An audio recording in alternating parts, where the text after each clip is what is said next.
Good evening, everybody. Welcome to the Adventure Archive. It is time for us to continue our venture into Death in Space, the new RPG from the Stockholm Cartel, published by Free League. And with me is the people in the wrong locations. So let me switch really quick here. Okay, luckily it was only two people. How's it going, chat? How's it going? Oh wait, no, I got you mixed again. There we go. I had it right. Jess as Ingrid is here. Ryan as Austin. Ducky as Novus. And Christian, a guy you may know, L2 as V-Day. I'll pronounce it correctly this time. So before we begin, as always, going to thank some people. Of course, the creators of Death in Space. Christian has been highly supportive in this, so it's been awesome to have a direct line to one of the creators. So thank you for that. Also, McGlintlock, who has created the Foundry module we are using for Death in Space, as well as Zapgun. It's free to use, so go check it out on itch.io. Oh yeah, and he actually created. We were chatting on the Death in Space forums, and he created what's akin to the Merkborg D100 shit you can find on a corpse kind of thing. So he has a new roll table at Glumdark for Death in Space. For like trinkets and random stuff you guys can find, and there's some cool stuff in there. So, and of course, Helium, Kid Cannon, and Solar Fields for the amazing soundtrack that I always listen to when I prep for this game. So, thanks for that, and also thanks for getting rid of the copyright strikes on YouTube for us. Much appreciated. Let's see, how are you guys doing? Are you guys ready to dive back in?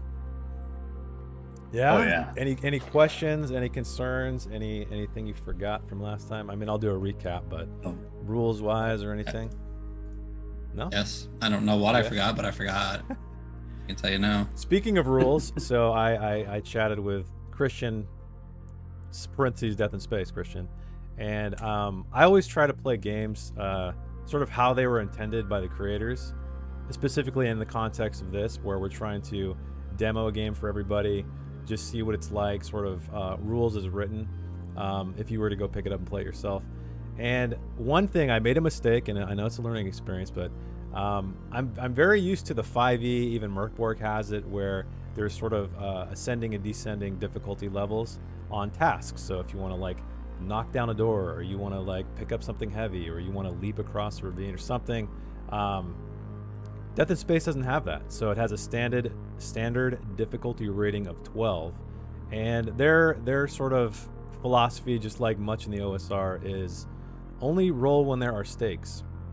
And I think the idea behind that is to bring the players closer, like more into the narrative, like describing in detail what they're trying to do, so we can like create this world collaboratively, rather than saying, oh, I want to roll a perception check, or I want to do this. So what I've decided is there's a house rule where if for some reason you guys don't want to describe what you're doing, or come up with a good reason why your character, might check something a certain way or whatever they may be doing, I'll give you guys a d20 roll plus whatever applicable stat without any accrual of void points. So because it's a no stake situation, so I may ask for a roll like that, or if I want to add some randomness to a situation, it might be something like that. But otherwise, we're gonna try to, like I said, rules as written, try to play it like the guys intended.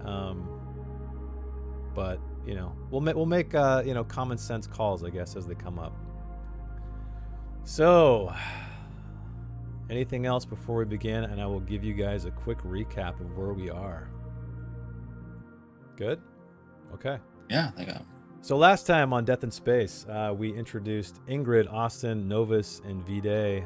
They acquired a spaceship, a spacecraft, very cheaply, 500 hollows. There's a debt, it's a docking fee debt that came with that purchase. They spent all of their hollows, with the exception of the hollows that they have in their pockets or wherever they're keeping them. And so they're riding a shuttle to Aurum 80, which is a location in the Aurum sector on the Iron Ring. And the Iron Ring is this massive, just I don't know, mishmash of spacecraft and rig and space station that are orbiting like the moon Inaro, kind of just like one of Saturn's rings essentially. So they were headed off, and they got to play a little fun game called Zap Gun, which is a non-phys combat simulation. So that allowed them to get a little bit of handle on the combat rules and see what it felt like to not roll for initiative and just whoever goes first, and then calling it out. So that'll be interesting to see in the real world. But anyway, they arrived on Aurum 80 and found their way to the airlock 13C, where this ship is docked. They had an encounter with a strange man who had holed up out of the airlock. But they paid their single hollow each, their entry fee, and made their way in, and they found their ship. And their spacecraft was spray painted because a bunch of punks had been kicked out recently. They'd been evicted. And you guys decided there was dead plants everywhere, right? But there's one live spider plant. Snake plant. And what else was there? Oh yeah, I think Ducky added some notion of a mix of parts, kind of like a Honda with not a Honda hood, stuff like that. But anyway, as they were taking stock of their new purchase, they heard footsteps behind them through the airlock corridor, and two men approached. One man, very slight in build, but the lighting was very dim, and then another man who was a towering figure, even larger than Austin, who is about 6'4", so a big guy. And he walked up and he just said, "Hey, she's a beauty, no? Now where is my fucking money?" And that is where we're going to begin tonight, everybody. So what do you guys do? You guys are standing there. I believe, Austin, you were kind of leaning into the corridor, scoping it out. I think Vide, you were inside the spacecraft somewhere, as well as Novus and Ingrid. Were you guys all kind of hanging back? Okay, and I will show you as this guy leans in. Do you guys have any, I can't remember, do you have a flashlight on this guy? Do you see this guy, or is it still in shadow? I thought you said he came under the light of something at one point. Okay, let's go with that. All right, so you see this guy because I'm going to show you what he's like. So I will view character artwork and show you guys. So you guys see this guy. This guy is the one who was addressing you, not the silent big man, but anyway, he goes on. He says, you hear the larger guy grunt to him and kind of elbow him. And he says, my brother Gonza, he tells me I've forgotten my manners. So let me begin again. My name is Ezra Pascal. This is my brother Gonza Pascal. We are salvagers here at Aurum 80. And I have acquired your debt. So you owe me 500 hollows for this ship. And I mean, it's a beauty, like I said. No, it's just so much personality, let's say. But I just came here to check on you to see how it was coming. I heard of your arrival. You know, word spreads around very quickly. And about the debt, what are you thinking? When do you think you can scrounge up the hollows to pay me? Because, you know, as you know, I owe money, you owe money. We have people breathing down our necks like I'm breathing down your neck right now. But I'm trying my best to keep my cool because my brother here, he keeps me in line. He doesn't talk much, but let's just say he speaks in a language anyone can understand. And he just kind of sits there, and the larger brother grunts. And I'll show you what he looks like, too.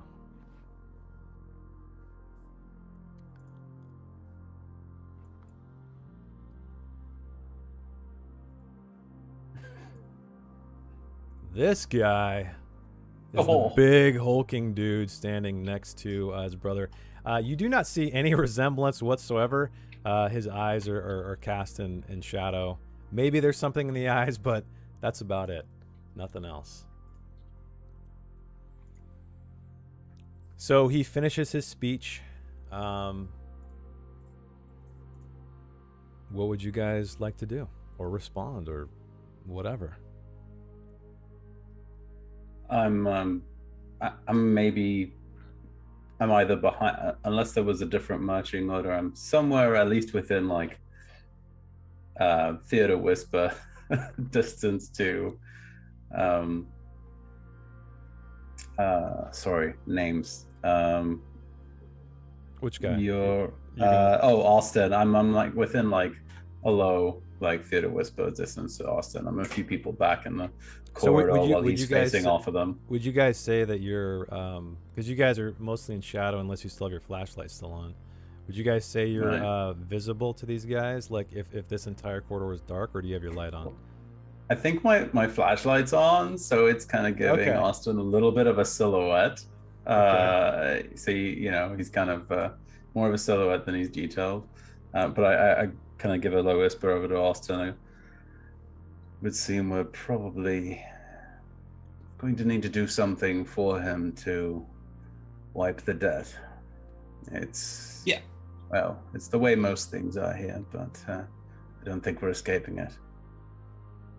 I think as he started talking and stuff, like I still have my hand on my pistol in like the back of my pants, but I think like I would either, is it a long corridor in, or is it like open right at the doorway kind of thing, so everyone's kind of like grouped up behind me? So you have kind of like there's you were, I assumed you were at sort of the door, what would be the door frame, right? The airlock's open, the ship is connected to that hatch, and then the corridor is extending where these guys came from and where you guys obviously came from, that attaches to the docking bay.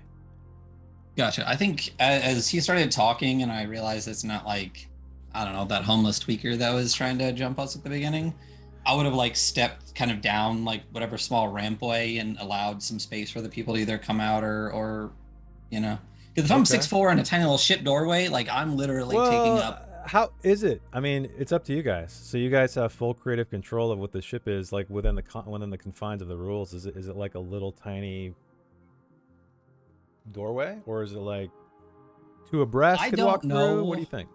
I don't know what 6'4" feels like, but I feel like 6'4" is like tall for a regular human door inside a house. 6'4" is tall. So I think a crappy punk spaceship like would be really like I'd be scrunching to be standing in there anyway. Well, it's I not. would say like a standard would be like a 6-foot door. Like, so you'd be over it anyway. Yeah. Okay. Yeah. Okay, that's fair. So then, I think as he started talking and I realized it's like who these people probably are, I would have just like stepped down and just kind of like to the side and let people kind of filter out. So we're all like, if they want to, like all be out there kind of, you know. So what about Ingrid and Novus? Are you guys stepping up, or are you guys sort of hiding in some other region of the ship? Like what are you guys doing?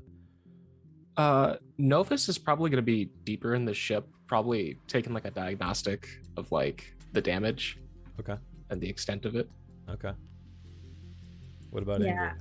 I don't think Ingrid would be stepping up necessarily. Okay, so you guys hear the conversation that this man Pascal or Ezra, he's not trying to conceal his voice whatsoever. He's projecting. So you guys hear all of this then. So then when I step forward and then V-Day is the only one that steps out next to me, I'm just like mumbling these fucking fleshies. I think as we file out too, I'm just gonna use like the hilt of my knife and just tap the inside of the door like 3 times, kind of make it sound like a deliberate thing, just in case they can hear it through the ship, wherever they are. Just give it like a 3 raps and then like continue out and just keep it in my back pocket or inside my jacket, and then come out with him. And I kind of give a little bit of a nod to Austin too about what he said. Okay. Are you guys?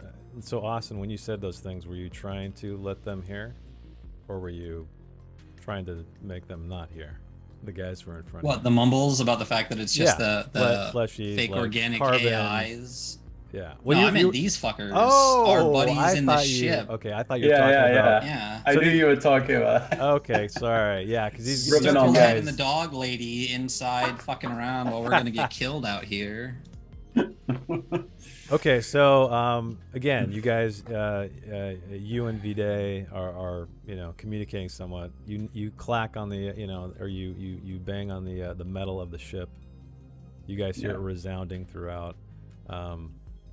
Do we actually think, like, do we owe them money? So you know that you signed a contract. You agreed to pay. Well, you paid for this ship, knowing that there was a $500 docking fee, and we haven't paid it yet. You have not paid it yet. That debt was purchased by this man. Okay, so we do owe him 500. You owe him, yeah. Okay. But you didn't know his name. You didn't know who it was going to be. But yeah, this is who you owe the money to. I guess when I hear the knocking, I'll go to the front. Okay. With Callisto. So like I said, you see these guys, a very large man standing on the other side of the hatch from Austin, and a slight man as well. They're wearing just very patchwork clothes, leather coats. It just looks like it's made of a bunch of different things. And they did mention they were salvagers. So you know that salvagers they'll go out into space. They'll collect things to sell, things to for their own needs. But you also do know that they purchase debts. So that is what he is about, or they are about.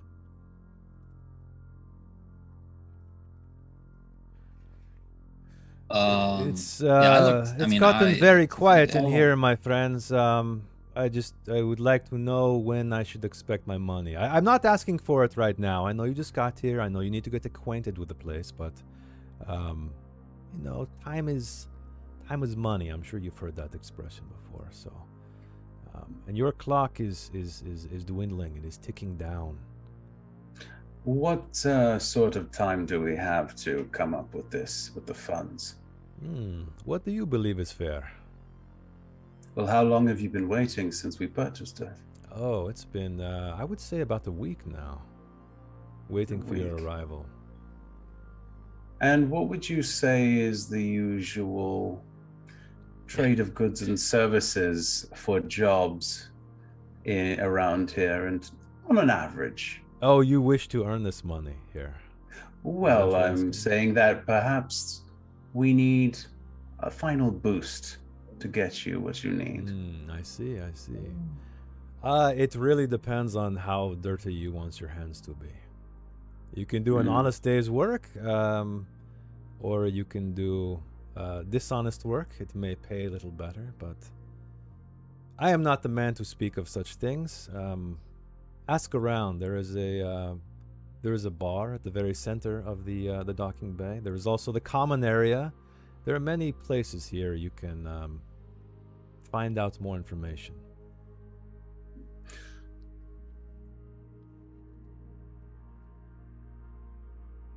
I think what my friend here is trying to say is,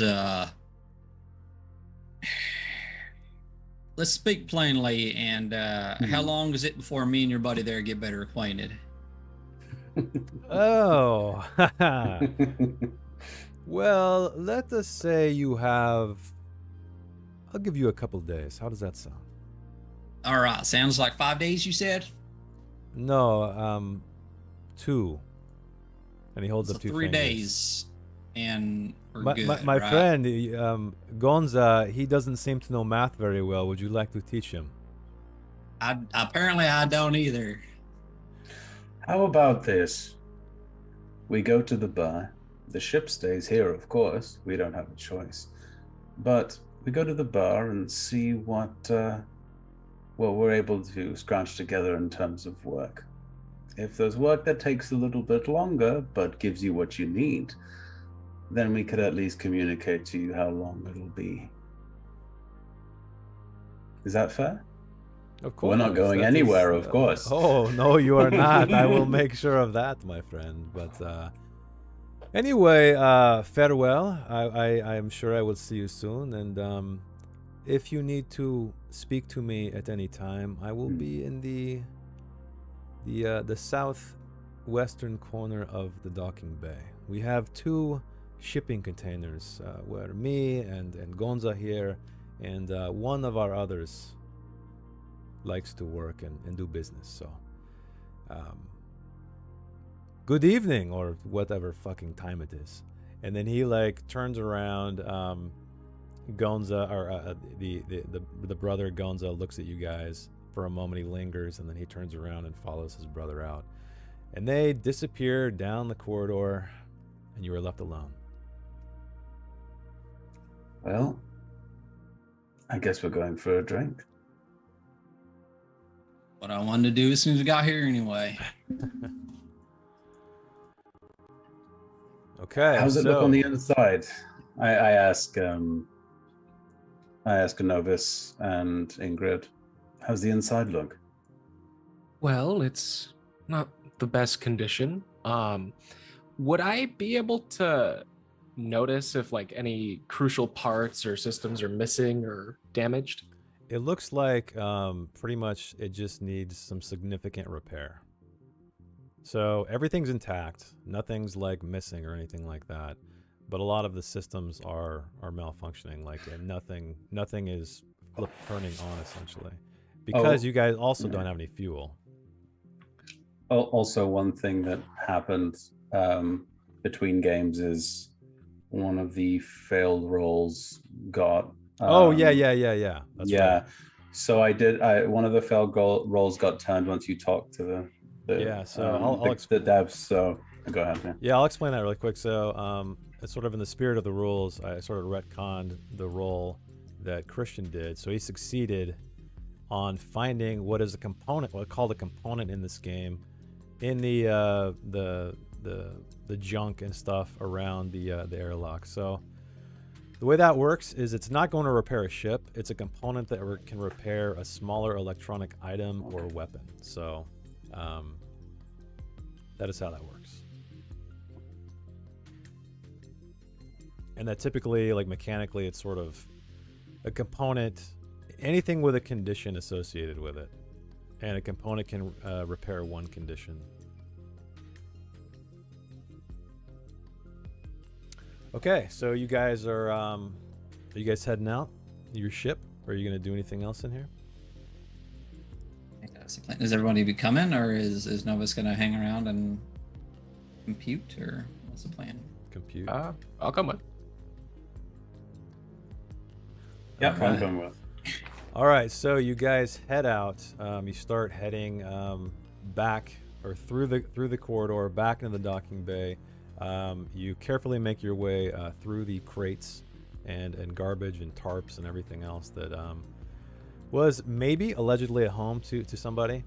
And it looks like you are continuing to move westward. And Austin, you spot something at the very center of the docking bay. So what you see is a bar. There's a massive tarp draped over this thing because, again, there's just water. It's almost as if it's raining, like drizzling in here. There's water dripping from the ceilings, and there's a massive tarp over this thing, protecting it from the water. But it appears to be who's Ingrid? You're a geologist, right? So you'd probably recognize this. So this looks to be a large drilling machine that's been remade into a bar, standing at the center here. And there's people milling about, ordering drinks, laughing, talking. There's a circle of seats around here, and then these are just like tables, and they're all occupied. There's two busy bartenders working around the circular bar here. And Novus, remember you have that ability, the friend thing. You know somebody in a spaceport, so just let me know whenever you want to use that, Okay. and we can figure that out.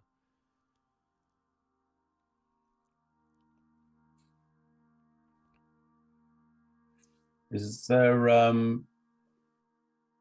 just upon taking a bit of a scan of the area, is there a part of this bar that seems a little bit pushed apart from the rest? Like, is there I guess I'm looking basically for a mafia booth, you know what I mean? Like, I'm looking for somewhere where it's probably there's people that are a bit more Like well rough and off or a little bit more protected by other people around them.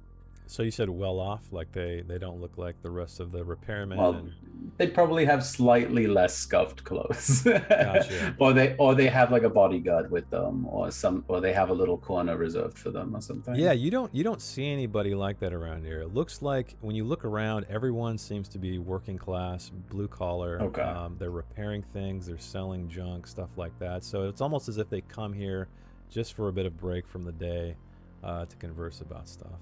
Yeah. Okay. Shoot the shit. Yeah. I'm gonna smack the bar and just say whatever, a drink. Okay, a woman approaches you, and she says that they have what do they got? What do they got? Water and sake. Would you like I'll water or take. sake? Is water free? Dumb question. What are you, handsome? Yeah. Well, then I'll take both, darling. All right, she retrieves two glasses, one bigger than the other, and then gives you both. Big one's the sake, right? Of course. And what will that cost me? Oh, I said free for you, handsome. Oh, the sake too. My goodness. And what's your name, dear? Trina. Trina. How are you doing, Trina? Really busy, really busy. And she mops her brow, and she's kind of like her eyes are darting to the side as more customers kind of pile up around the bar. Well, don't waving want to her take up over. too much of your time, but what time are you done? She kind of grins at you and winks, and then just like skirts off to the other side of the bar. Next time. Next time, Tex. What are we doing? We're trying to find someone who may have something for us to do. It looks like everyone here is looking for the same thing. I may know a contact from, well, before I slept last. I hope he's still here, but maybe he might be able to find us work. If he's still alive. Hopefully. So as you guys are conversing, you hear this very loud voice from across the bar, and he's louding. He's almost yelling into this guy's ear that's sitting next to him. He says, did you hear that someone bought that piece of shit spacecraft in airlock? Fuck it, 13 or something. And he slaps him on the back, and they start laughing together. They throw back a few. I mean, that ain't wrong. It's a piece of shit. It just needs a little bit of elbow grease. Have you talked to it yet? No, not yet. But, Oh yeah, you can plug in, right? You can talk to a Mhm. machine. Yeah, that's cool. I'm dreading listening to whatever hippie bullshit's gonna come out of that piece of shit. Yeah, we'll find out soon enough. Are there any actually no, I turn to Novus. Do you have any way of contacting your contact? Well, we may have to ask around for him, but his line of work, that might put a target on our back. Oh. Last I knew, he worked in, and Novus is going to kind of like put his head down and try to whisper it, but he worked in the black market, specializing in arms deals. So he may be able to supply us with weapons, or work at least.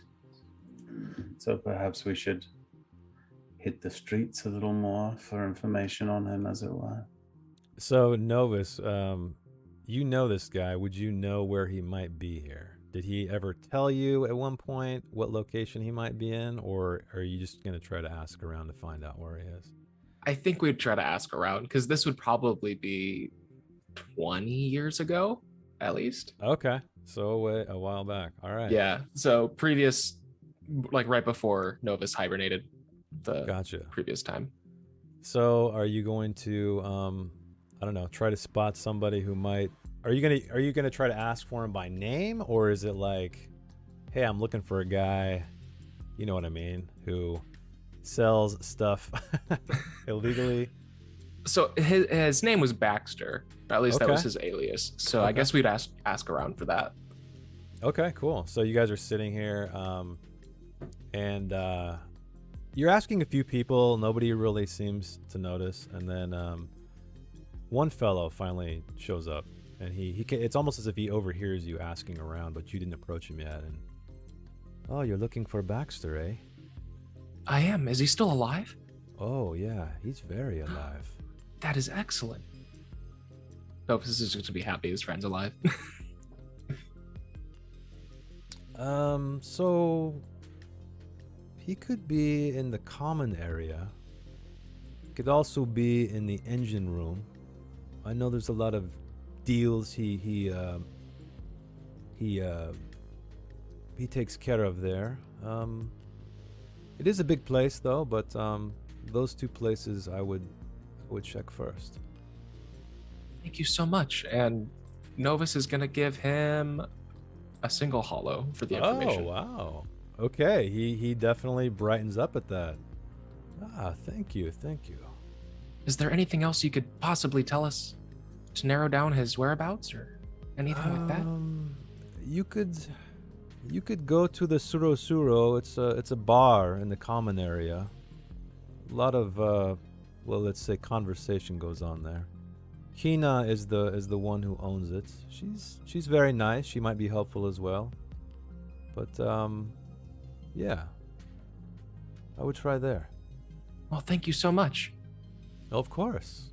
And he kind of just disappears into the crowd.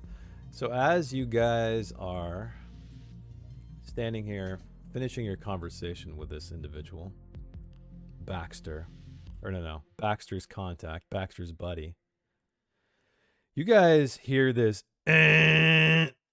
off in the distance, and it just resonates throughout this entire thing. And it goes off again, and you see people funneling out of this bar, and they're going out to look among the shipping containers and just shops and all that stuff.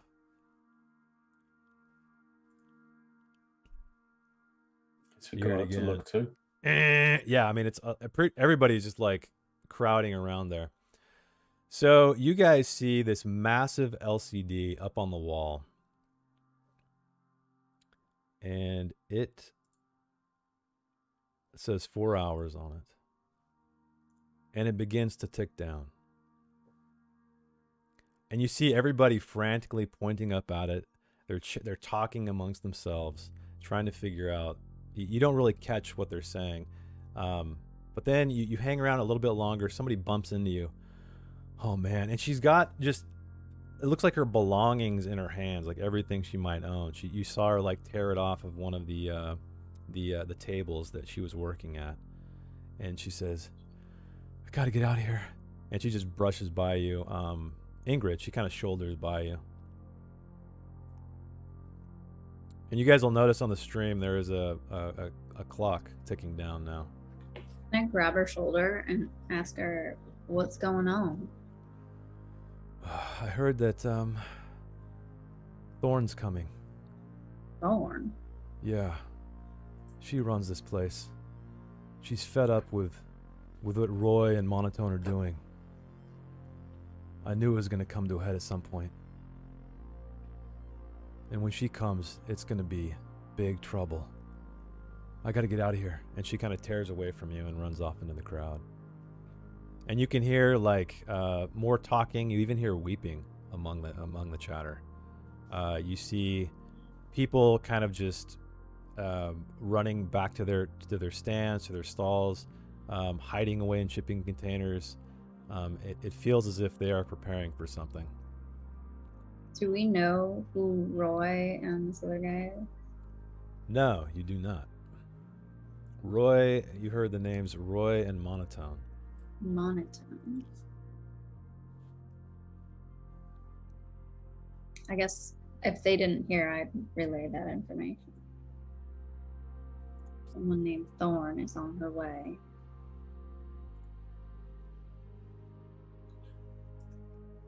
Do I recognize those names, or is the Iron Ring a little too big for these names to carry across all the ships?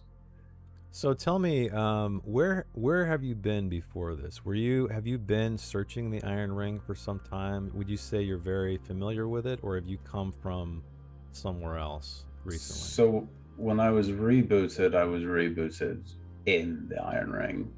Okay. And I stayed there for a time until I could get, like, upping my skill in being like a, trying to be a dynamic crew member so I could just get off of it. So as soon as I could get off the Iron Ring, I did. But it was very much sequestered to whatever sector of the Iron Ring I was part of until I could get out, because I didn't want to, spend more money than I could handle getting what I needed. So you just put my nose to the grindstone, and then I got out as soon as I could. So yeah, like, I knew my way around my area maybe, but I don't know if these guys are big enough to be known everywhere or just here. Yeah, I'll say who she is. So Thorn is kind of her handle, her nickname. Her name is Suro Ragosa. She's the leader of the UWA, which is a union-like organization that unites workers in the Arum and leads discussions with the company representatives. So she's kind of the ringleader of this entire establishment. That's what you know. Okay. So Sura. What was the nickname? Thorn. Okay. That's what she goes by, but her name is Sura Ragosa. What my brain is breaking right now. What was the big powerful union in like the 70s and 80s? Teamsters? Is she a Teamster? Is that what that is? I don't know. What was the acronym for the union? UWA. So she, like I said, she basically is the ringleader of all the goings on in the Arum sector. So yeah. So for her to show up is a big deal. Like normally, normally business is taken care of with her underlings and stuff like that. But if she's coming, like the woman said, it's big trouble. Big trouble's coming. So Ingrid said fuck that and just left. Yeah, Ingrid's like, all right, I'm out. So yeah, I relay finds that an airlock and to bails. everybody. Yeah, I relay that to the rest of them, saying, listen, if she's coming here and doesn't like what's been going on, I can't imagine what that countdown timer is anything good. It might be a means to warn everyone to take their contraband elsewhere, perhaps. So as you guys are standing here talking amongst yourselves, you kind of hear more chatter. You hear that that is the countdown for the next shuttle to arrive. And that shuttle is going to have her as well as a bunch of her goons. Yeah. And the word on the street, or in the docking bay anyway, is that she is going to shoot first and ask questions later. She is not very diplomatic.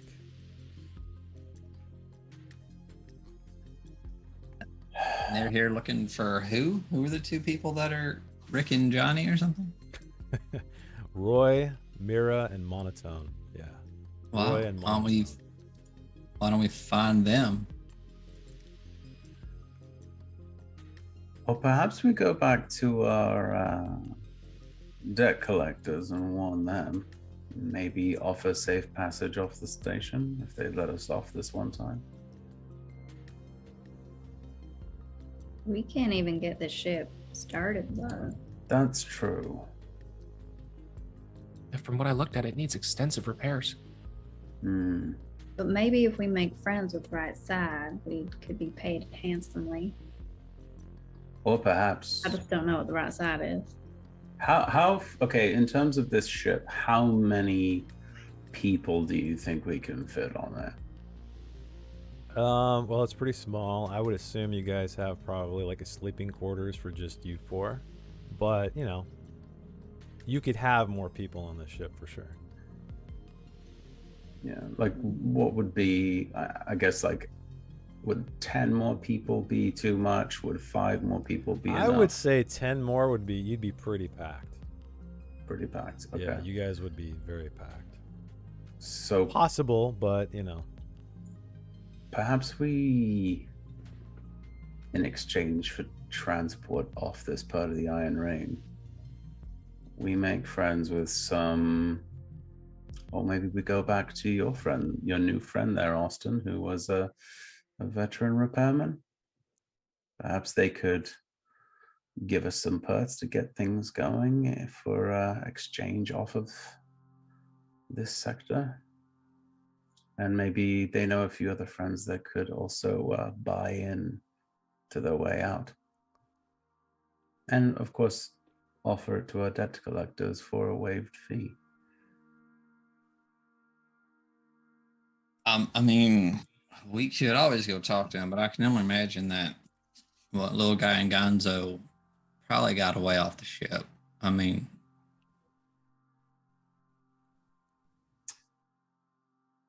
if they would pass our whole debt just for a trip, I feel like they're not very good at their job. I feel like he may be only as good as his brother. I mean, the brother's clearly the brains of the operation.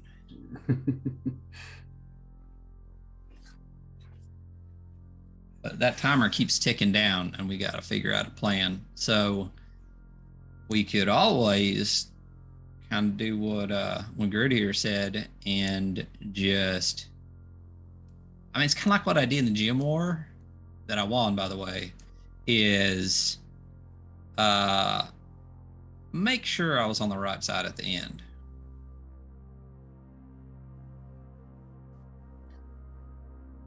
But we're not going to know what the right side is until we talk to the powers that be here on the space station. And I think that's Monotone and Skippy and whatever the other fuck their names were.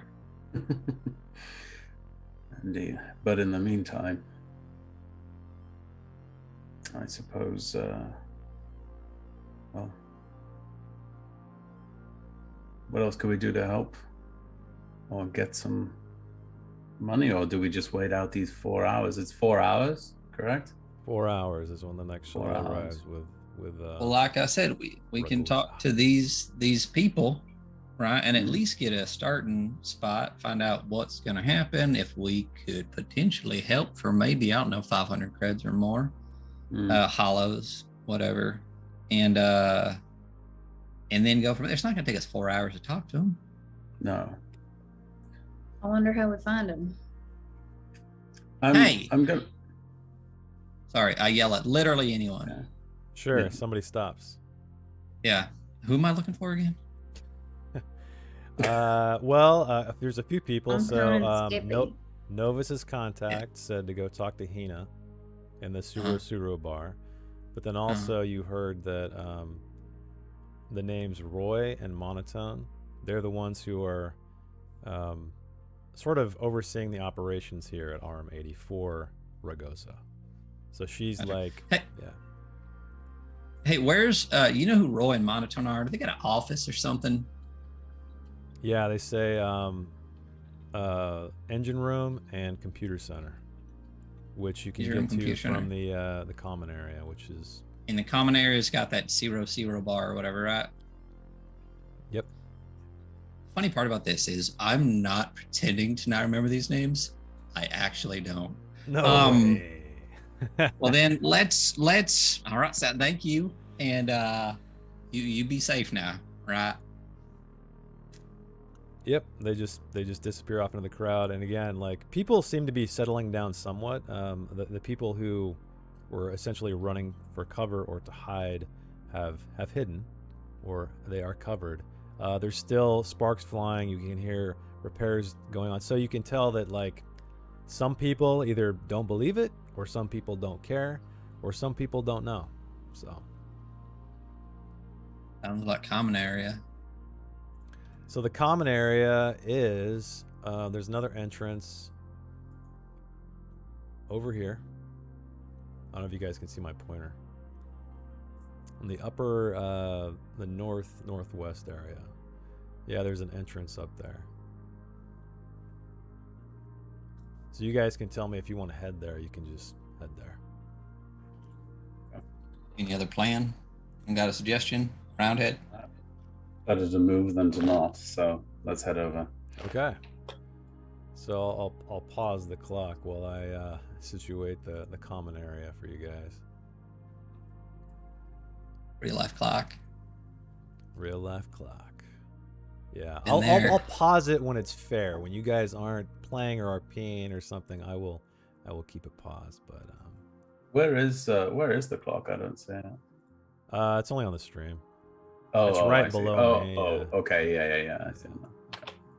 Cool. Okay, so let me get you guys over here. Please, tokens work. Okay.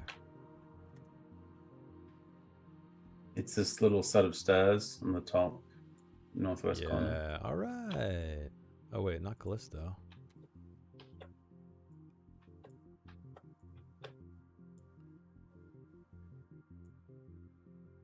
There you go. So you guys should be. Let me activate.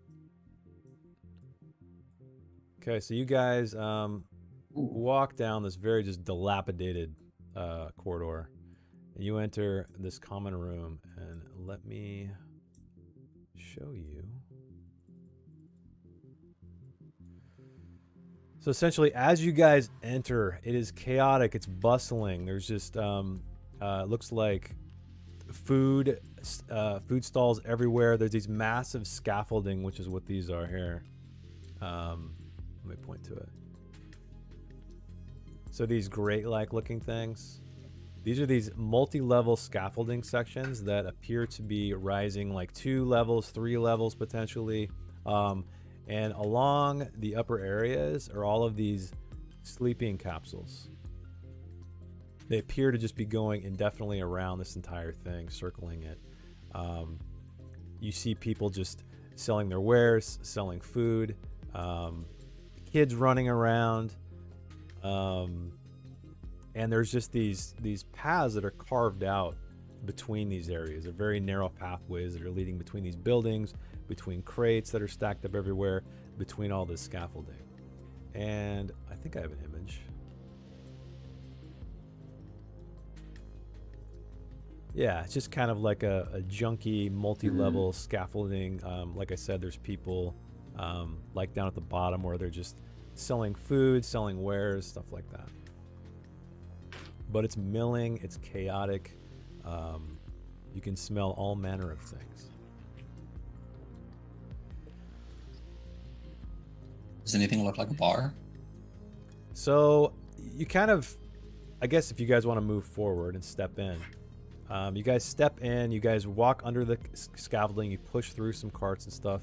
You do see what appears to be a mess hall right here.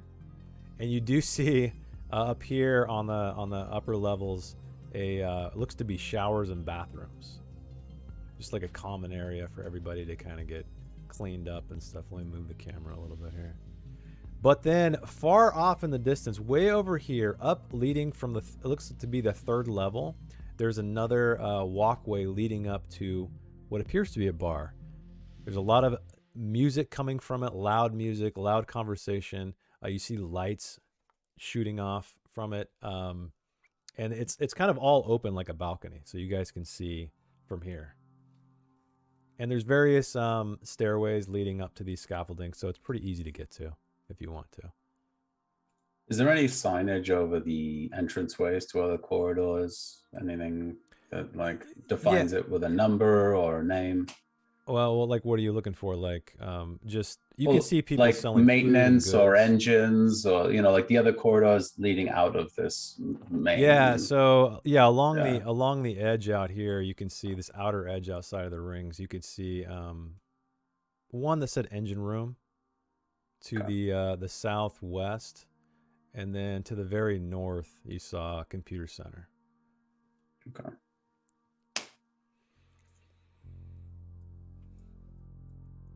Well, I suppose we should go see if we could use your barside charm again in the inside of this establishment, then head to the engine rooms if we haven't come up with anything. Sounds like a plan to me. Okay, so you guys want to head up to the Suro? Yeah. Yep. Okay. Yeah. So you can just move your tokens. It's up here.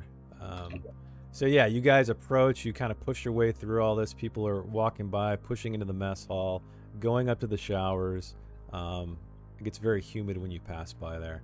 But you guys make it up, and I'll just open the door. So you guys step into this bar. And it's packed with people, and it just reeks of smoke and sweat. You see the only illumination from here, it's very dim. The only illumination is coming from these holographic images sort of dancing on these walls over here. And they are very X-rated, let's say.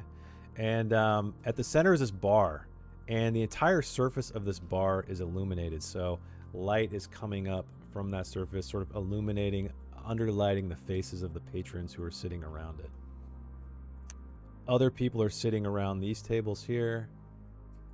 And you do see a door at the back. It looks like an old airlock almost. Let me move the stream token over.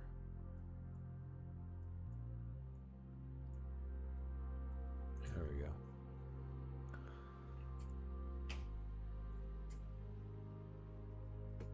So again, this is a very busy place. It's a little bit more upscale, you feel like, than the rigging bar, the retrofitted thing you guys found earlier. But again, all manner of people here.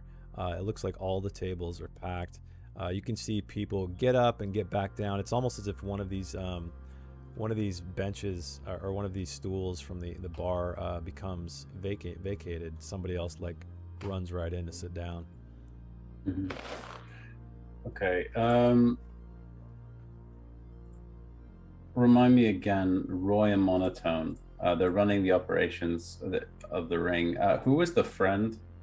Who Baxter, was right? No, is Novus's friend Baxter? Baxter? Yeah. Okay, Yeah. Baxter.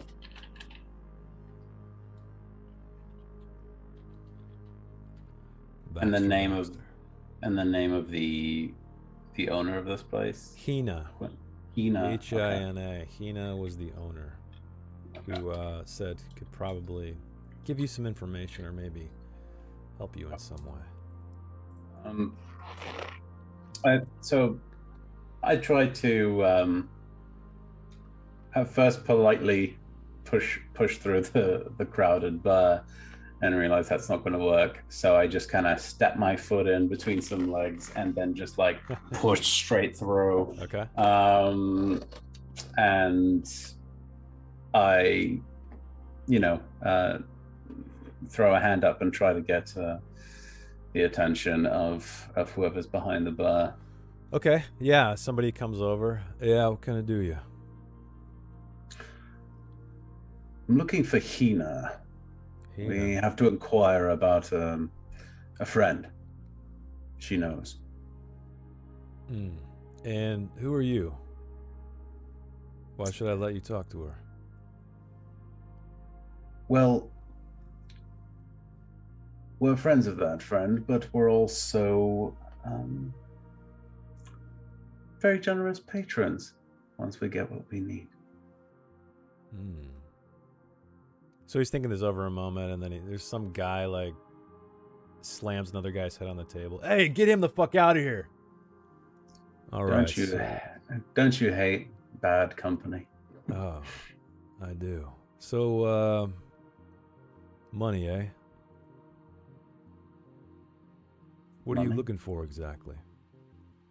Well, we're looking for this friend of mine who could, yes. Friend of a friend, of course. And who Hina might this does. friend be? Well, Names are the only currency I know, friend. the name is. I kind of look over at Novus. Are you close by? Are you sticking with? Like at least close enough for me to like meet eyes with you? Yeah, I'd say I'm probably like slightly behind you. Okay. I like look over your shoulder and can I tell him? Can I ask? Oh, go ahead, because just no social cues whatsoever, just out loud. Yeah. Baxter. We're looking for a Baxter, and we had Hina. So when you knows say where he this, might be. yeah, when you say this, he's leaning over onto the bar, trying Mhm. to be intimidating, but then he stands back and crosses his arms. And he just kind of, oh shit. All right, and he throws a rag over his shoulder, and he goes back to that airlock door, disappears. You guys wait a moment. He comes back out, and he opens a part of the bar on this side that allows you guys to come through.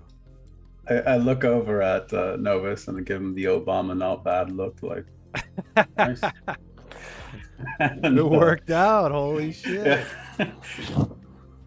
Okay, so you guys, got? I got a crooked crosshair. There we go.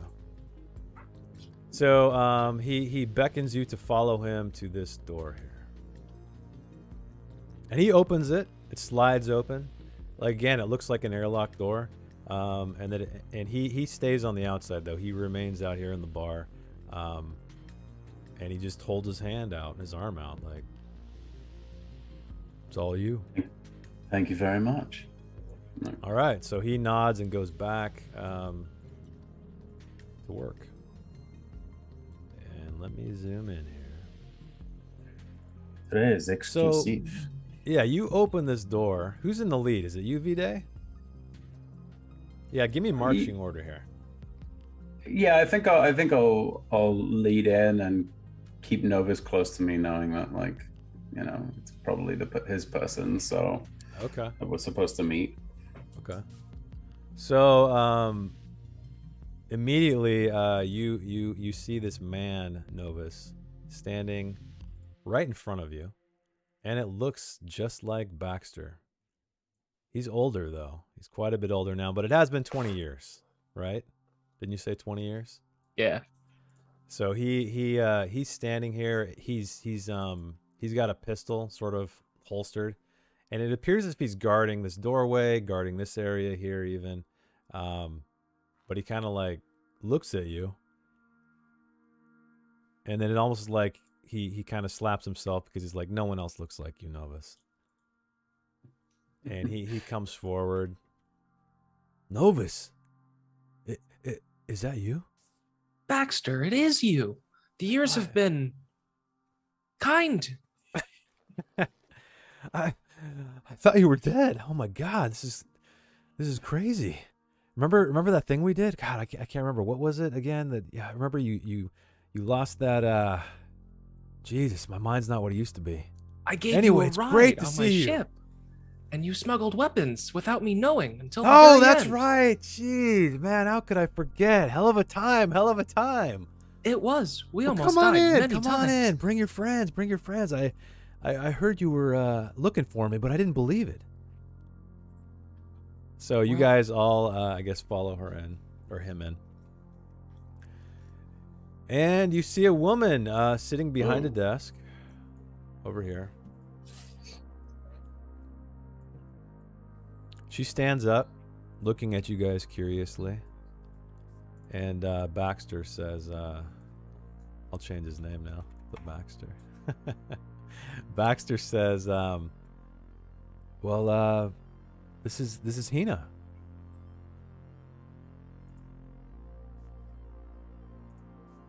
And she steps forward. Keeping her distance, though. Well, as far away as I can move her token. I heard you were looking for me. What do you need? We are in need of some help. We need to acquire 500 hollows before that timer runs out. Timer? Have you not seen the timer? No. Oh, I know what you're talking about. Thorn's coming. I'm okay, though. Indeed. I'm okay up here stowed away. I'm alright, but I've really been meaning to get the hell off this place for a long time. So what is it you need? Just the Well- money? That's it? I don't have that kind of money.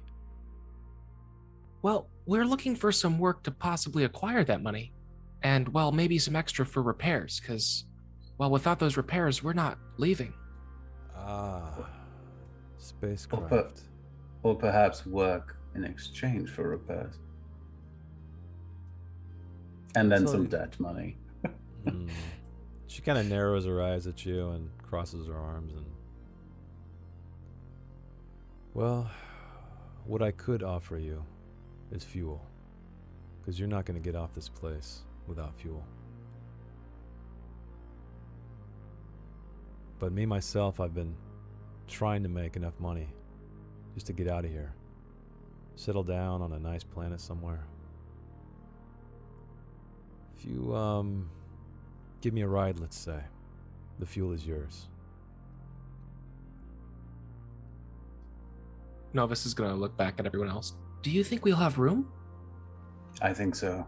For her, absolutely. Well, then it's settled. More friends.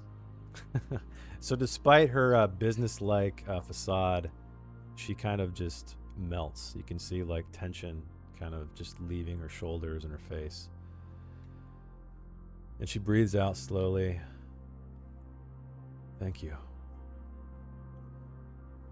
I have your word. I know I can trust you. Baxter says he can trust you. So, I'll send some people your way. Where's your ship? We are... Docking Bay 13C. 13C. All right. Consider it done. Have some drinks on me. And she kind of nods to Baxter, and he goes to this back room over here for a moment, and he comes out with some bottles. Or unless you're into something a little bit non-fizz, I may have access to that stuff as well.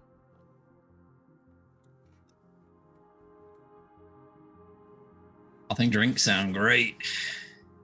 All right then. So Baxter, he pours you guys all drinks. She returns to her her seat behind this desk over here. Like I said, it's a pretty comfortable area. There's some shelving in here, some more like filing cabinet looking stuff. There's a couch. There's some chairs.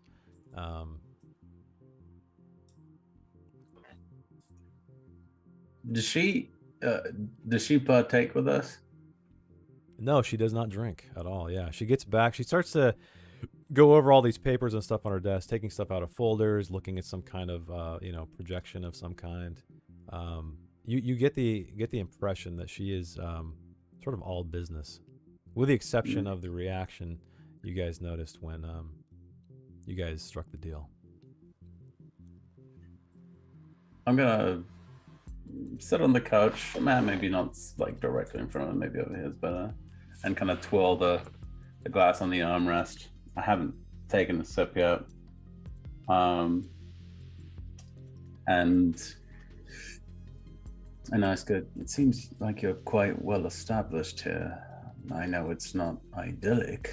I myself are from around these parts, but why leave when you have so much to settle in on? I know a planet is cozy. It's how else can I say, but it's very claustrophobic here. I'm tired of the noise. I'm tired of just deals every day, business all day, all the time. I just need to see the fucking sky. Some sky.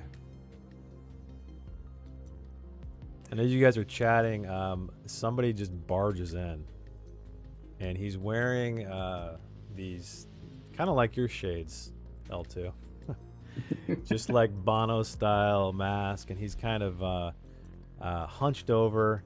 He basically skitters across the floor, almost falls over. Baxter helps him up, and he nods to Ahina, and she waves him over. And you guys recognize this guy. This is the guy who first offered you the non-fizz experience when you guys arrived at RM80.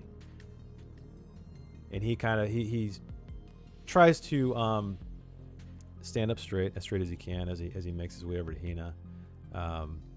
She gets some packages from somewhere under her desk, hands it over. He hands over some hollows, and then he stops. Or where are you, Austin? Are you inside? Or are you in that that hallway? Yeah, no, I'm inside. Kind of at the door though, kind of arms crossed. So he makes his way out the door toward leaving this room, and he kind of like does a double take at you, Austin, because you're standing right there. Hey man, are you ready yet? Fresh stock. And he holds up these bundles that Hina gave him. Come on, man. Good time. Real good time. You know what? I think I'm good right about now, buddy. But I'll find you if I need you. How about that? That's what they all say. All right, and he heads off. He leaves. So with that, I think let's take a quick break, everybody. So chat, we will be back in about 10 minutes. So thanks for hanging out with us, and we'll continue our episode 2 of Death in Space. So we'll be right back.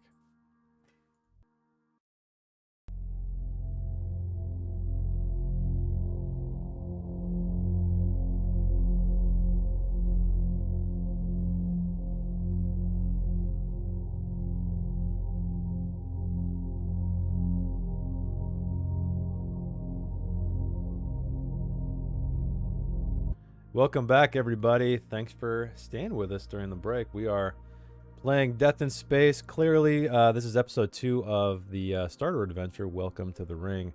And the players have found out some information. There is a woman who leads the entire Aurum sector. She is tired of the goings-on of the two people running it right now, a man named Roy and a man named Monotone. And so she is coming with guns blazing to solve the problem. In exactly, what is it now? 3 hours, 47 minutes. And the players are desperately trying to figure out a way to solve their problems. They most recently solved one of them, and that is by striking a deal with a woman named Hina, who owns the Suru Suru bar in the common area. And they promised her passage off of RM80. And she agreed to pay in advance with the fuel for their ship. So that is where we will begin. What would you guys like to do as you're hanging out in this back repurposed airlock room thing with Baxter and Hina? I want to ask her what sort of people she intends to send her away. Like, who should we be expecting? Because she said she was going to send people our way that might have work for us or something. They're already on their way to refuel your ship. Oh, to refuel the ship, okay. And how has Roy and Monotone's presence and takeover of this sector of the ring affected your business? Has it been a good thing for you, or has it been something you've had to work around? It has been pretty lucrative with Monotone. You know, dealing these non-fizz drugs to him is not quite enough to buy me passage off of this place safely, but you know, I get by. So I know him pretty well. They had a falling out, the two of them. Roy's mother, she they used to be great friends, you know. But Roy's mother, she died of a non-fizz. So she was an addict, and well, Roy blames Monotone for her death. So they stand divided. They each have what each other wants, except friendship. So, needless to say, they don't talk much anymore, and things are really heating up around here. Do you think there's any sort of thing that could bring them together? Besides maybe Thorn showing up. Well, that is a problem. So now it's my problem too, because you're involved. I don't know what else could bring them together, but they could prove useful to you. I don't know if they'll have jobs to give you the money to get out of here to pay off your debts, but they might be able to repair. So Roy, he's in the engine room. So a lot of his the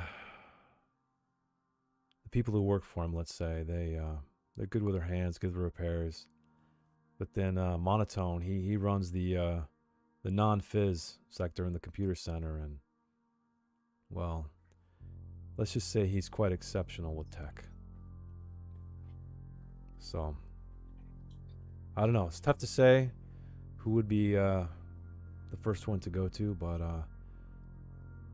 might be worth talking to him. I think considering some of the tech proficiency across the board, it seems like Roy is the one we'll want for repairs. At least for the more immediate solution. Could be. I can send Was someone ahead and tell them you're coming if you want. That would be most helpful. I finally take a sip from my drink. Okay. Oh, I forgot to start the clock. Lucky you guys. That's my +3. Yeah, there you go. That's my +3 savvy talking. Yeah. Yeah, you're disrupting the shuttle schedule with your savviness. Okay, so she talks into something on her desk, and then you don't quite hear what she says. But then she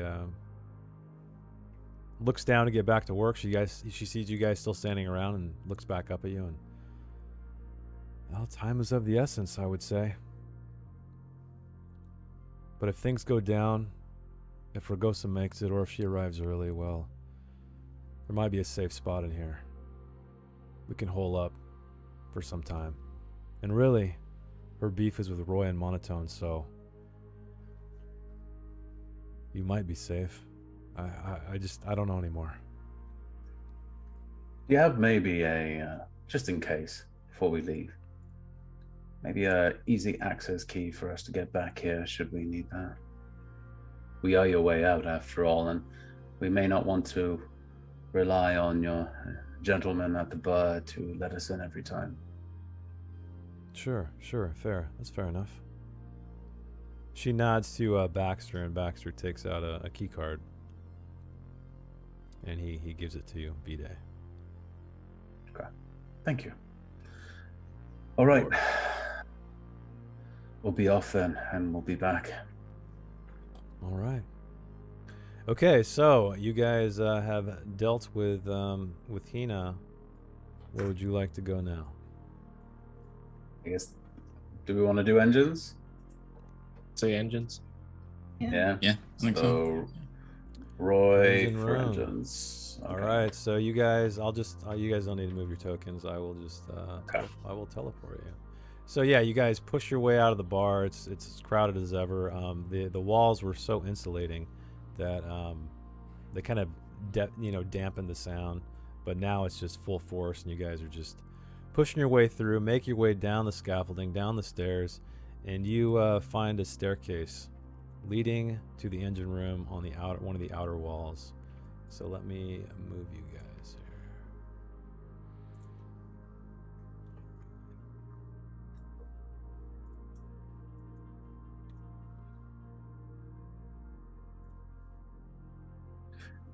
here. Zooming out of this map just really shows how big it is. It's really cool. Very nice map. Cool, thanks. Yeah, it was one of the two weren't included, so I was trying to make something based off the descriptions close enough anyway. Okay, you guys. That's cool. Almost everybody. Okay, here we go. Teleport time. All right. So you guys make your way up the staircase. Door slides open. You guys find yourself in a corridor. It's empty. It's quiet. But it's clean. Cleaner than any of the floors you've walked down since you've been here. But you do see an indication of heavy traffic moving up and down these halls. And in front of you is a door. And then north is another short corridor that's leading to another door.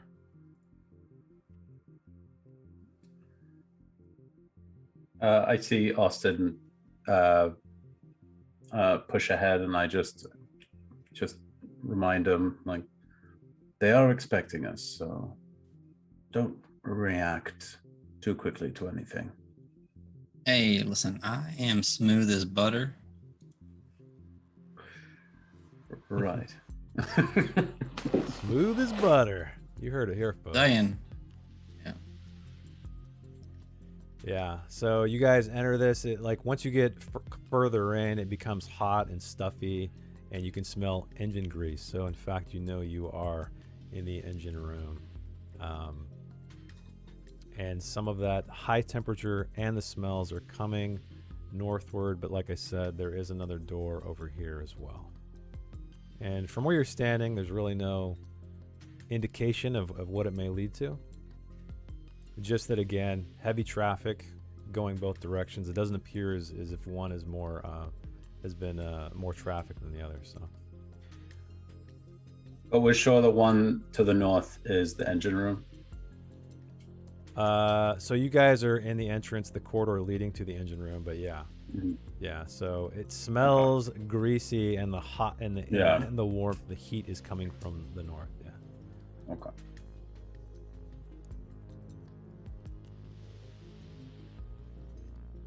Well, let's go. Time's a wasting. Yeah.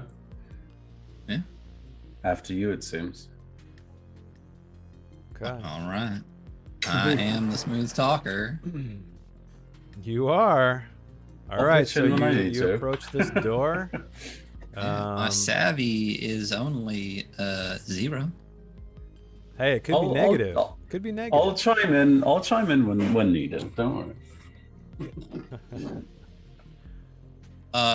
So this feels like the engine room door. It does. You see, you see just like this. It gets a little more filthy here, right? You see some grease marks, some boot prints in it, and there's a definitive heat coming from this door. You can feel it. Does this feel like a open and go in or a knock situation? It looks like an open go in. All right, then I open the door and I go in. All right, you can click on the door icon. So you open this door and you see kind of an entryway, a foyer, if you will. It's hot and stuffy. You see kids darting left and right all about. So this isn't just all business, it seems. There's some happiness happening here. There's some activity going on. So, but you do see 2 men standing near this larger door here. And they are wearing these jackets emblazoned with a logo, and it looks like a boar.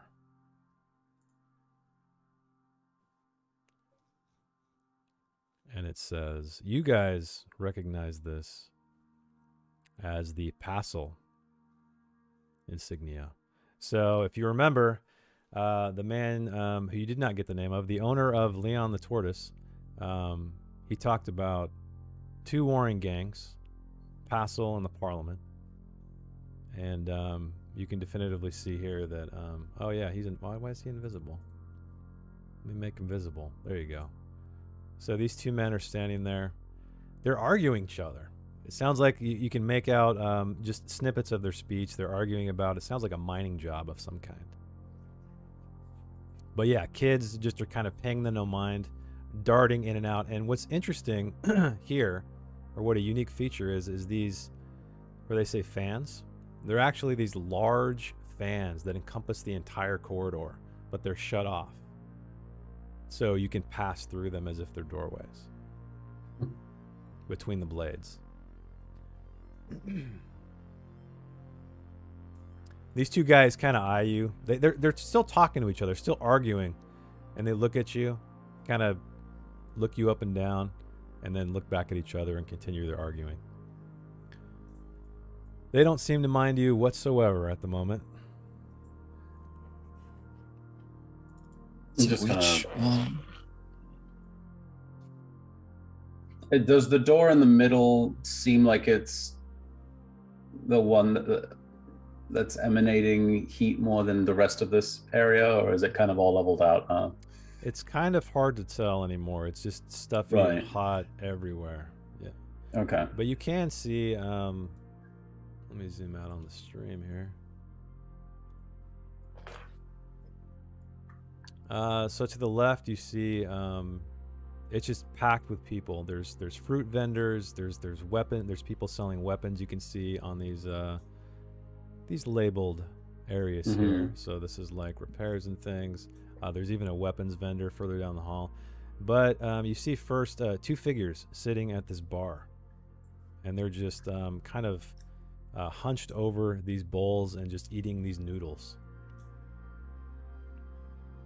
They're having a lively conversation, but you can't quite make it out.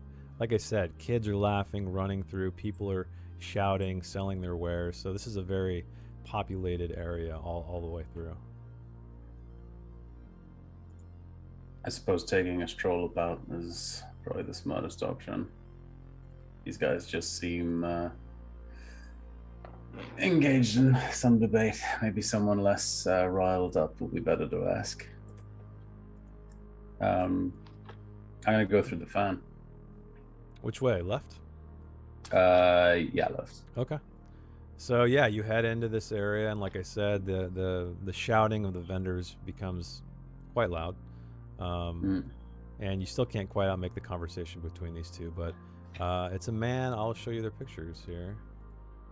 And what's this? A refrigerator or something? Yeah, this is actually a bar. So this is like a noodle bar. Oh, right here, where I'm pointing. So there's somebody behind here serving them. Yeah, this is like a fridge, food container, or something like that. Yeah.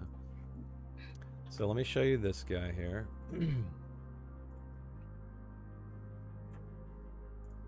So you see this guy, his face is in shadow. He's a pretty beefy dude, broad-shouldered, but his head's mostly turned away from you as he speaks to the woman who is,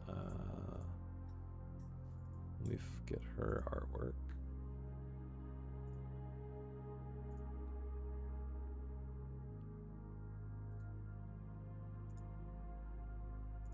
This woman.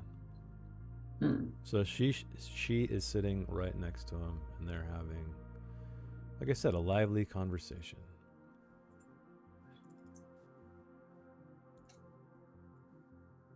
Now that we're a little bit closer and kind of passing by, I'm trying to keep an ear open. Is it easier to at least catch a few words of what they're saying to each other? Yeah. So they're just talking about, specifically, you can hear him talking about monotone. And she's almost trying to console him. She gets him to laugh here and there, but he is very frustrated with monotone. And you catch her, you know, when he kind of starts to get angry, he starts to stand up from his stool. She puts her hand on his shoulder and says, Roy. Sit down. It's all right. And he just, whatever you say.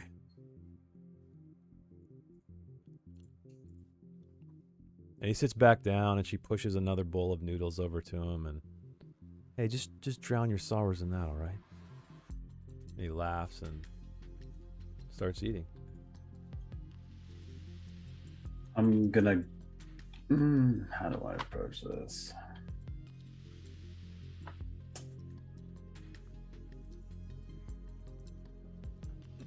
Oh, you know what? I'll hop up like as if I'm between them, but over the shoulders, so they have to turn around to see me. I go, "Excuse me, I couldn't help but overhear. I am looking for a Roy. You may have heard there are some people. Roy. Wait, who are you saying this to, the guy?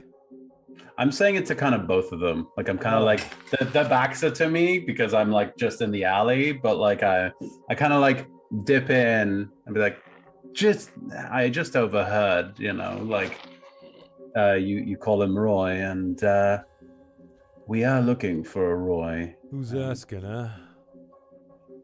What's your Friends name? of my name is Vide. Vide, And huh? friends of Hina. Ah, Hina. She deals a little bit more with monotone. But I know her, she's a good girl. She's doing what she can to survive, like all of us, I suppose. Although we've just been recently acquainted as well. All right. We heard that you may be able to find us some work for some parts for our ship. Or repairs, rather. You need repairs, huh? Indeed. Where is this ship? Is it docked here? 13C. 13C. We got a little bit of a debt on it we have to pay up, but we're looking for repairs. Unless there's some hollows you can throw around on top of it. But that's not the most important part, if you know what I mean. Of course. So, what are you looking for to get this thing repaired, huh? What kind of work? We're a pretty dynamic crew. I'm sure we're, with the timer ticking down, I'm sure we're up for anything that can get us out of here as soon as possible.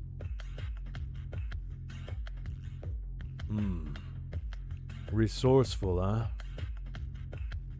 I'd like to think that. And I'm sure you can be trusted, huh?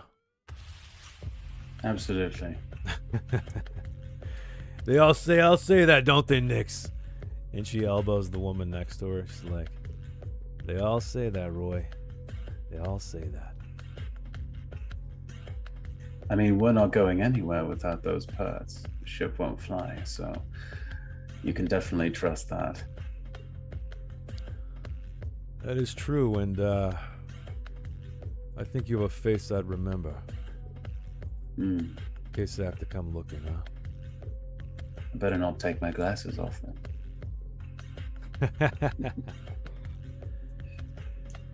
Why don't you come to my office? We'll have a little chat. See if you're up for it. Very well. And I mean, Austin's kind of watching. I nod to him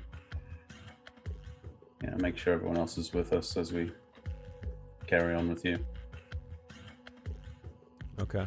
So he gets up and he starts heading down this corridor here. And everyone is waving to him, smiling at him, patting his back, and you can tell he's a big deal around here. And are you guys following? Yeah, absolutely. So you do notice as you guys fall in a step behind him, Nyx sort of takes the rear. So she has you guys like flanked essentially. So Roy's in the front, you guys are in the middle, and she's the back. But as he's walking down this corridor, he stops at this door here. And I need to move my token. Jeez. There we go. Everything. Here, I think I need to show you what my problem is. Well, one of them. So he enters this room here. And you guys are immediately just hit with a wall of humidity. I mean, the air is thick. It's almost hard to breathe. It's just so, it's even warmer here. But you do, amid this heat and this moisture, you smell fruit, fresh fruit. And also, there's an engine at the center, and it is just deafening, rattling as it's churning power throughout this place. And along the edges, plants are just overgrown all around here, wherever you see them along the edges. You see a woman in a bed over here. She's wearing a pastel jacket as well, but she kind of looks zoned out. She kind of sits up when Roy enters, but he waves her off and she lays back down. You also see racks of a computer panel. So, but another thing, as you look closer, you notice that a lot of these plants around the edges are withered. They're dead. They're very reminiscent of the plants you see in your ship. Not doing well whatsoever. And he holds out his hand. He's like, as you can see, my business ain't doing so great. We supply fruits and vegetables to all of Aramedi. But, Monotone, the motherfucker, is cut off power. Thinks he's a god up there with all his fucking addicts. And So- where does the source of power run that it needs to that it's so easy to cut off on your end? He controls all the power in Aramedi. And the water. Hence why you can see everything is dying around here. So do you mean to say you're running off of some sort of backup generator right now? Yeah, it trickles in, but really it's the water. That's the problem. He's controlling it. We just need a supply. If you get me that supply, maybe I could do you a favor and repair your ship. As you can see, my people, they're quite savvy with the hands. Sounds fair. Is there anywhere we should look first, or is he really good at hiding things? Well, it's gonna be tricky. And he's let's say he's got eyes everywhere. We need to divert the signal. So you can either do this at Monotone's computer, which good luck getting in that room. Or there's a relay unit outside the computer center in space. But I've been up there before, and there's a big fucking window, so you'll be on full display if you're out there tinkering with things. So as you can say, this is quite the ordeal. But if you need your ship repaired quick, that's what I'll need. So you used to hack into a computer and just divert the water flow. Exactly. He's always in his office, though, so I'm not sure how you're going to get him out of there. He's always jacked in. Those sick bastards. Non-fizz? Oh, yeah. Oh, good. Just wait till you see it. Lying around, druggies, pieces of shit. Emaciated with these fucking headsets on, just waiting to die, I guess. I don't know. Infatuated with this, these worlds he creates. I'm sure you've seen some of his lackeys around trying to peddle their wares on you. They try to get anybody addicted. Indeed. God, I'm never going to understand people that sit around for hours in a made-up fantasy world. Idiots, if you ask me. Now, is that the beef? The beef. Yeah, with you and him. We heard through the grapevine a thing or two. Well, we go way back. We used to be pals even. And he decided to, well, go for one of my own. My family. Got her addicted. She died. And you can see when he's saying this, he's holding back tears. Like a big, crude, rough guy. He's definitely thinking about some hard stuff. So, but I can't talk about this. Personal, I'm sure you understand. I do.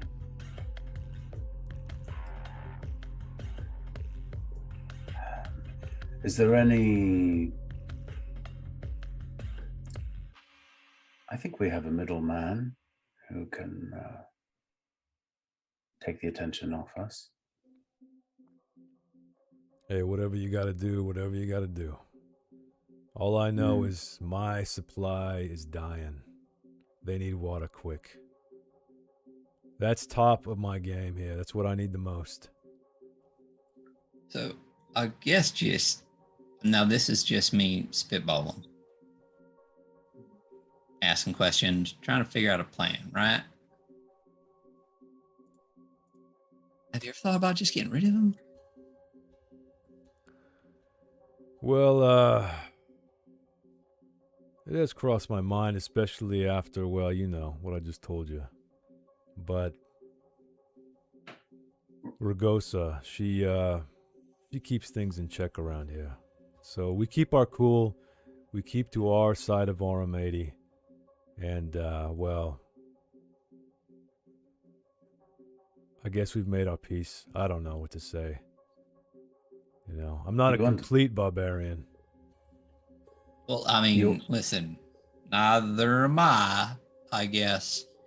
But my question is, if something happened to him, how upset would you be? Oh. I wouldn't shed a tear, buddy. Wouldn't shed a tear. All right. Oh, looks like we got a bless. I missed it. So FC 85057. It's getting sketchy. Bless for Christian. Okay, so thank you so much for that. Let me update the overlay here.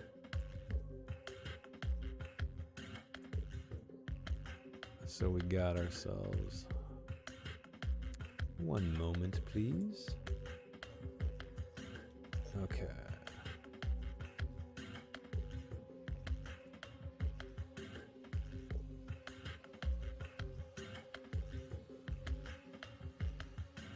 All right, you should be blessed. Yes, you are blessed. So thanks again for the donation, and for those of you who don't know, you can always support the players or me with a Bless or Bane. If you check the lower left-hand corner of the screen, you'll see that will give them a +1d4 to an ability or attack check.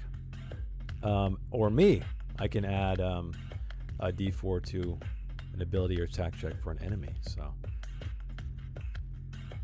anyway, you guys are standing here in this hot and humid, well, what used to be some kind of garden growing food, with this roaring engine in the center. What would you like to do?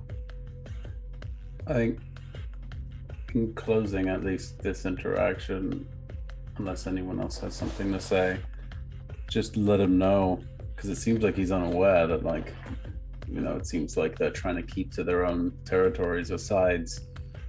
Let him know that Thorn is coming, and, you know, in less than 4 hours. So I don't know how much, you know, how much she recognizes the peace that these two have sort of, you know, shakily put together between the sides. So get ready for violence of some sort, maybe.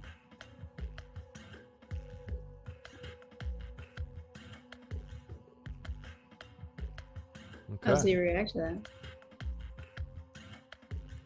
I'm always ready. All right. Does he know? Did he know? What about Ragosa? Yeah, About her coming, Yeah. he did. Okay. Well, he didn't say, but I guess get it's that implied impression. after you. Yeah, you get that impression once you relay that information. Okay. So. You know, one's gotta hold his turf, if you know what I mean. Even when your boss comes knocking. Right.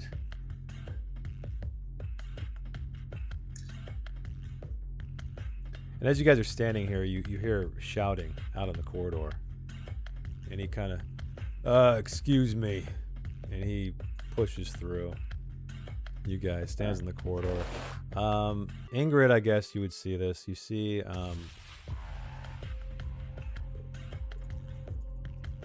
see, somebody running through, straight at you, straight toward Roy, with, as if they've stolen a bunch of fruit. They have apples and pears and all kinds of fruit and vegetables. They're dropping them as they run. Roy tries to reach out and like clothesline him, but he misses, and this figure continues to run down. Hey, go get him! Can And I then, try to like trip him? You want to try to trip him? Yeah. Okay. Yeah. Why don't you give me a roll? I guess this would be a time for a dex roll, I guess. Or how are you trying to do it? Are you trying to just stick your leg out and trip him, or are you like jumping in front of him to block him, or I think like I you're was using gonna force, or using your swiftness? What are you thinking? Like an attack or a? No, I was gonna just like kick a leg out. Oh, you're just gonna try to stick your leg out, Yeah. just subtly. Or maybe is because Callisto's with me, right? Yeah. Oh, Maybe. You gonna stick Maybe your he'll- dog? Yeah. Okay. All right. So yeah, how do you do this? Tell me what you do. Holy shit! We got a massive raid. Well, hey, Phoenix, how's it going? Phoenix, wow, how is it going? Oh. Welcome. So we are playing Death in Space, obviously, but we are episode 2 into the starting adventure. Welcome to the ring. So thank you so much for joining. So the players right now are on a station. They have acquired a spaceship. However, there is a debt of 500 hollows associated with it. 500 hollows they do not have. It also needs repairs. It also needs fuel. They have solved one of those problems by striking a deal with a bartender in the common area in a bar called the Suru Suru. But now they are dealing with another gang member. Well, a gang member, the first one, named Roy Mira. And he needs a water supply diverted back to this facility he has to bring these plants back to life, because he supplies fruits, vegetables, and everything like that for the Arum sector. But it has been closed off for Monotone, another rival gang leader who has a they got a problem, let's say. It's very personal. But anyway, here we are. So we had somebody stealing fruit from one of these stands, dashing through. Roy tried to grab him, couldn't. A couple of his other Passel members start to chase after him, but then Ingrid decides to sick Callisto. What are you doing, Callisto? What's Callisto doing? What do you explain to me how this works? How are you calling Callisto to sick this guy? So she was probably sitting next to me. So I'm just gonna say, Callie, get him. Okay, so Callie just sprints right after this guy, catches him quickly, catches him right as he makes it toward this fan area right here. And why don't you explain to me, like, what does this look like? How does Callie attack? What does she do when she grabs hold of this this character? If you've ever seen like any 80s movie with Dobermans in it, she just sprints at him and jumps and bites the arm and like takes him down, like just kind of like. Okay, so she leaps up, bites his arm like an 80s movie. He's trying to shake her off. In the process, he's still with his other arm holding on to what precious fruit he has, and then he's just, like I said, trying to fling her, and he backs his head into one of those blades on the fan and just Kong, and he kind of shakes his head off. And then right when he's getting his bearings, these two guys here that were guarding, arguing about some mining operation, dash in and grab him.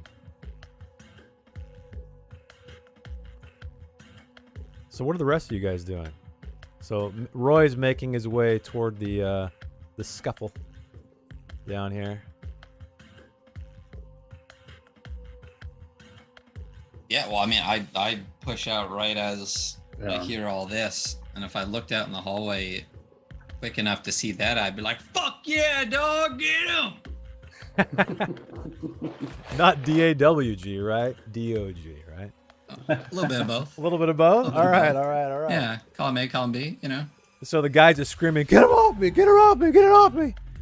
And he's just crying, streaming tears, and then this guy here, he pulls him up with one hand. He's a really tall guy, and he says, "Looks like one of Monotone's boys, boss." And Roy steps up,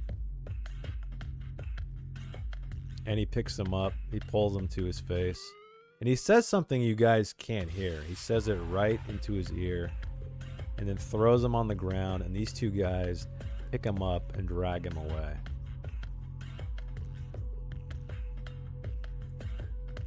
And they disappear down this other corridor over here. So, he kneels down. So what does Callisto do? Did you just kind of call her off? Yeah, I'm gonna walk up and make sure she's okay, and she'll just drop it and. Okay. Okay, so she sits there at attention, I guess. He kind of kneels down and scratches behind her ears. And he says to her, but you think it's to all of you, "Well, I guess I can trust you."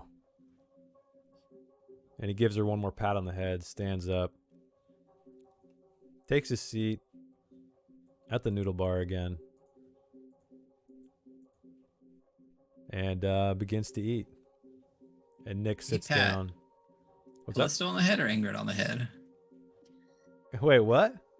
I didn't hear you. What'd you say? I think Callie.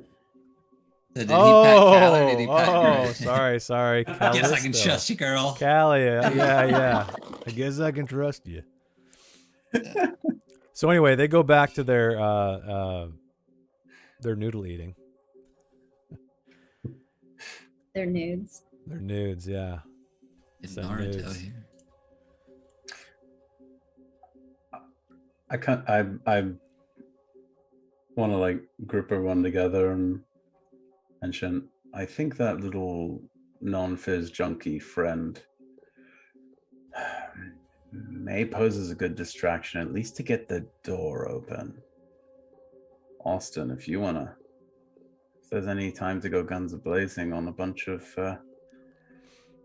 non-fizzed out people, this would be your opportunity while I go talk to the machine outside.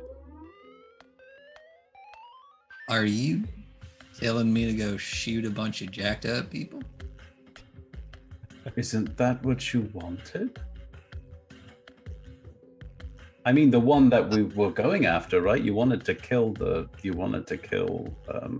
Monotone, did you not? I'm just saying, if it happens, it happens. I'm not going into a room full of druggies, jacked, and just sitting there and shooting them in the face. Who the fuck do you think I am? Listen, that's what it sounded like, okay? What I'm saying is, if we can get our druggie friend to, our dealer friend, to get the door open because he is clearly one of Monotone's, then we can get in there, pose a potential distraction, say if one comes out of the state, and it would leave them from looking out the window at me. I can listen. It's about the implication of violence. Do what you need to, is what I'm saying. Now,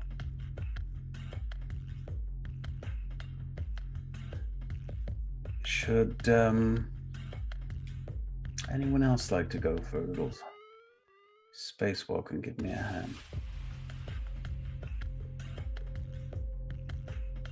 You mean outside by the relay? Well, we need to do the diversion, yeah. I could possibly help you with repairs. I'm not very good at distracting.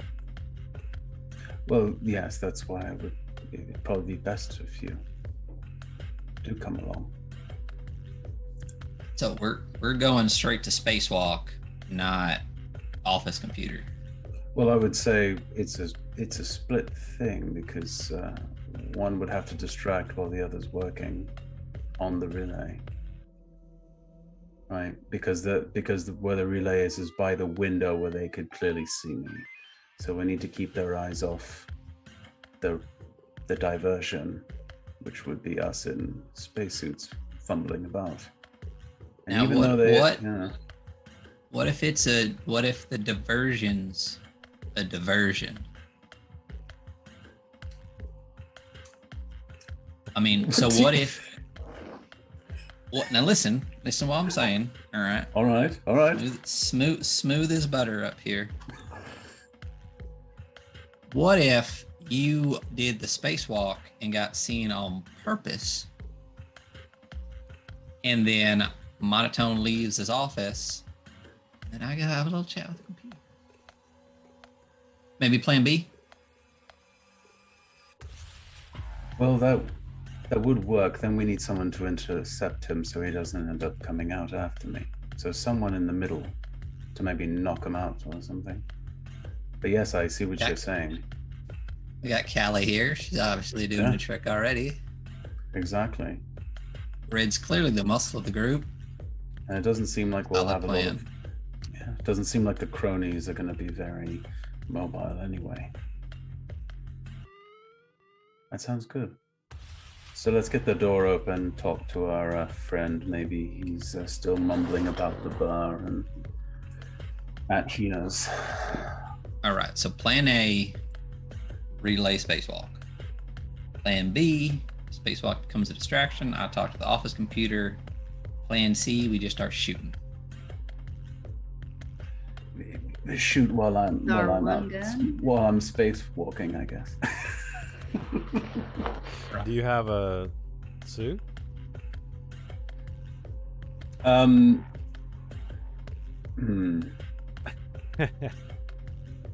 you need I an don't, EVA, but yeah, I have a EVA uniform. suit, yeah. Would maintenance spots, like, would places that are clear, like openings to maintenance areas, have those Or is it? It's not one of those places that's like super prepped. Like, you Yeah, I have to wouldn't just say not have it your own. necessarily. Yeah, I wouldn't Okay. say they're just there for it. Yeah, easy access.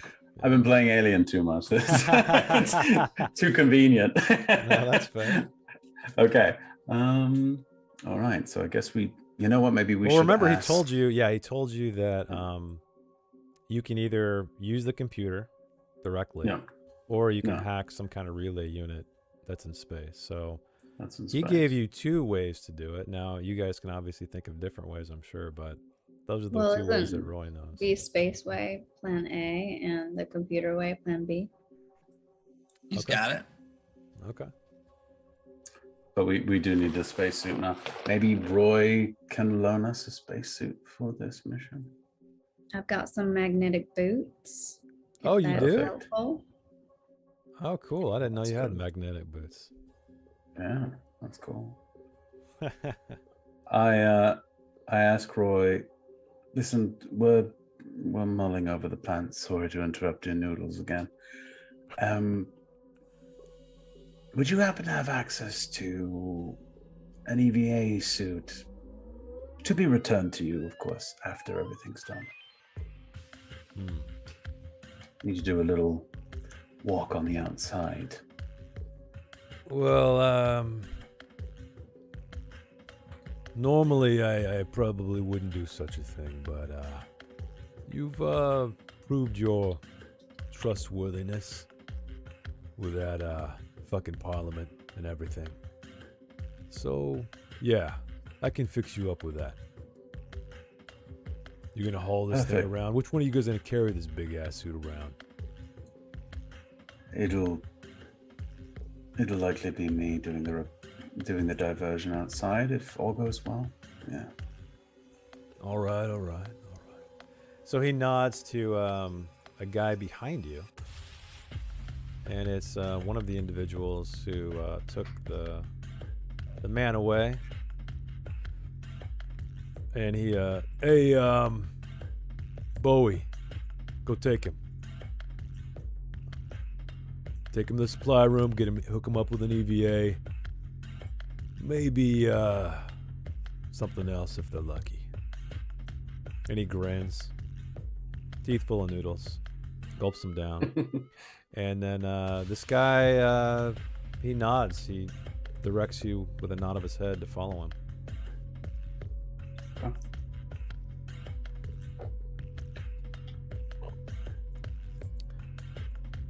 So he moves down. He starts to head southward.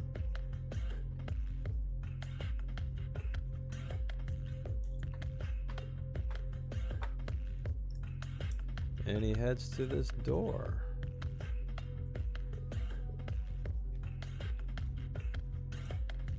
He looks over his shoulder. There's a keypad on it. And he says, "Do you mind? Oh, Little space, Yes. a little space, please." all right. All right. So he Turn away. he kind of like squares up against the door, and you can see his arm moving as he punches something in. The door unlocks, and he steps in. And you see a small storage room. There is a hatch, though, in the floor. And it appears to be an airlock hatch. And there's crates stacked along either side. And he goes into one, takes off the lid, starts going through it, and he pulls out an EVA suit. And over his shoulder, as he's turning around presenting this to you guys, you do see some weapons in there. Some magazines, some pistols, some bottles, even. Well, here you go. This is what boss said, huh? Now, better get moving. Is there a chance we could borrow any more of that in there? It would be helpful. You telling me? Really, it'd help us help you. Really. You're telling me none of you are packing? Oh man. Okay. I mean, maybe some of us, but not like ammo's easy to come by. Indeed, we are a little wanting on the arms department. So he presses something in his ear, and you hear like the hiss of static, and you hear a voice. Through the static, it does sound like Roy, and he kind of turns away from you, much as he did when he was punching the code on the door. And he's whispering something. He's nodding. He's shaking his head, and finally, he presses it again and turns around. All right. Yeah, he can spare two pistols. No water though. I'm sure you can imagine why. We're a little short. So is the EVA suit the light or the heavy one? It is the light. Yeah, just the standard one. Okay. Oops. Yeah, okay. Where is it? Oh yeah, because that acts as armor too, right? Yeah. Armor. Well, Yeah, it's gonna of be this. stab proof. I think I should get a gun. Yeah. I'm gonna be outside, so I'm not gonna need a gun. Okay, so who's gonna take the guns? Ingrid and Novus? Because Austin, you already have one, right? I mean, I got two hands. Oh, look at you. Look at you, Tex. And your guns are coming out for real now. Okay, so he hands Novus? over. Oh, go ahead. Yes. Oh, if Do you want a firearm, my friend? I tend not to turn towards violence unless I need All to right, defend two for myself. me. Sounds good. No, it's good. Appreciate it. Thank you. All right, yeah, I'll take it. Thank you. Please do. well, at least we have a vanguard now. All right, he kind of pushes you guys out the door pretty much. Come on, move it. Thank you. Appreciate it. All right, yeah. And he goes back to the door, locks it up, and heads back down this corridor, back to his post. So I have two pistols now. Is it just the ammo? No extra ammo. It's just the 5 rounds that come in a pistol. Yeah, whatever comes in the pistol, yeah. Oh, I need to move my token out of here.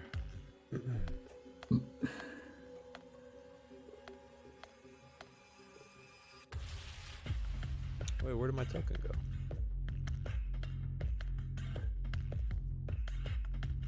Where am I? I'll just throw a new one in. Okay, so. Alright, you guys are armed. You guys are ready. And what would you like to do now? I guess we get started then. Do we know? Okay, we know it's been the communication, so we'll find a way out the computer area. So, I guess look for signs for the computer area. But actually, no, we need to find the. Did we ever get the name of the guy who got pulled into the back office there? The non-fizz dealer that we keep running into. No, you never got his name. And it definitely wasn't the guy who got caught in the hallway here. No, I Yeah, didn't but feel no, like you never. it. Yeah, he never gave you his name. Okay. I don't think so, anyway. Maybe we go back to the bar area and just scan a little bit, just on the outside, and look quickly to see if we run into him peddling. Okay. So you want to go to like the common area and just kind of, or the bar? Yeah, maybe do a long way around the common area, but on the way to the bar, just to see what we see if we run into him on the way there, and then if not, we go into the bar. Okay. So I will move you guys again. So common area. Oh, you guys are still in the bar. I forgot about that. Yeah, so you guys make it to the common area. You look around, but again, it's just like, it's just chaos. There's people selling things. There's scaffolding. They're just crowded. The shower steam is like just, you know, emanating over it. The mess hall is loud. Don't find him there. So you go back to the bar? To Hina's? Okay. Yeah. So you do find him there. He is in the far corner, hanging out at one of these tables. I guess let me just move you guys out over there. Or however you want to approach it. If you want to sneak up or approach him or whatever. I think he's pretty eager whenever he's around us, so I'm not sure Okay. he's going to be too uncomfortable. So you see him doing some deals right there, and then like they're taking these small like cigarette looking things, lighting up, kicking back, leaning back far back in their chair, coughing, and then he's like patting him on the back. He's like, yeah, man, yeah. And he's like, come on, it gets better than that. And they kind of get to their feet. They're stumbling forward, heading for the door, or the balcony opening that oversees the common area. He doesn't as seem he's, to like, see you. Yeah. You know, amid Yeah, the so smoke it's and the noise and the holographic Whipping drugs imagery. right there in the middle of the crowded room.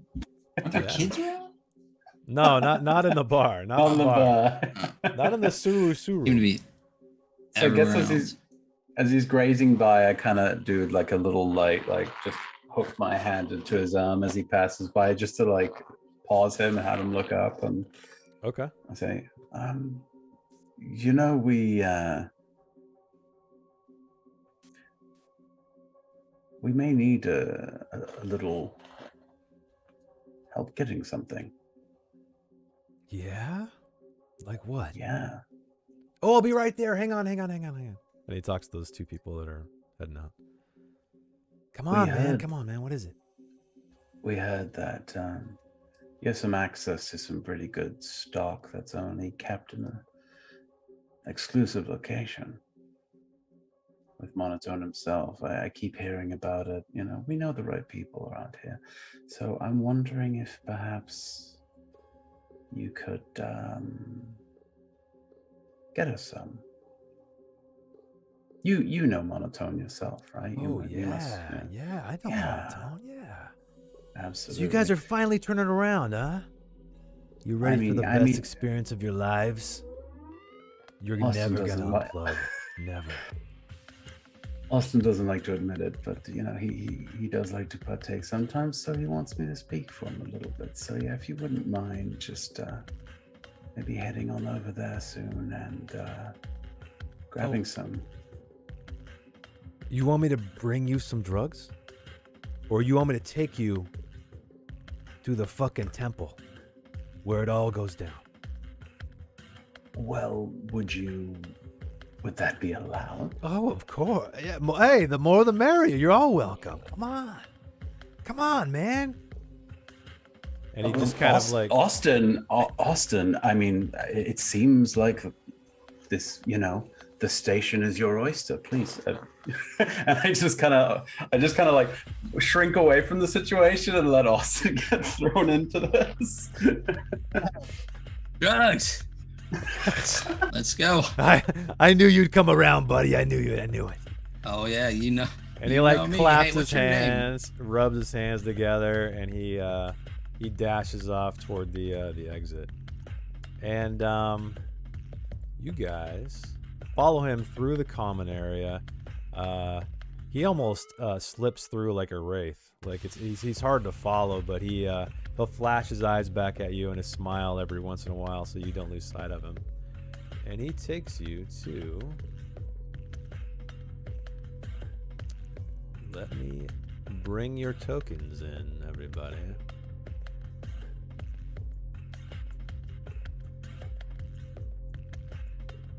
So yeah, the quickest opportunity for me to find a maintenance hatch to get out of, I'm gonna like shrink back to the back of the group so that as soon as I see it, I just go straight to it. Okay. So you guys find yourself in a corridor, much like the one to the engine room. Very different feel to it, though. It's empty, with the exception of a man back here at the very end of the hall, standing below a whirring camera that's just going back and forth. Zzz, zzz. And you see the corridor break off here.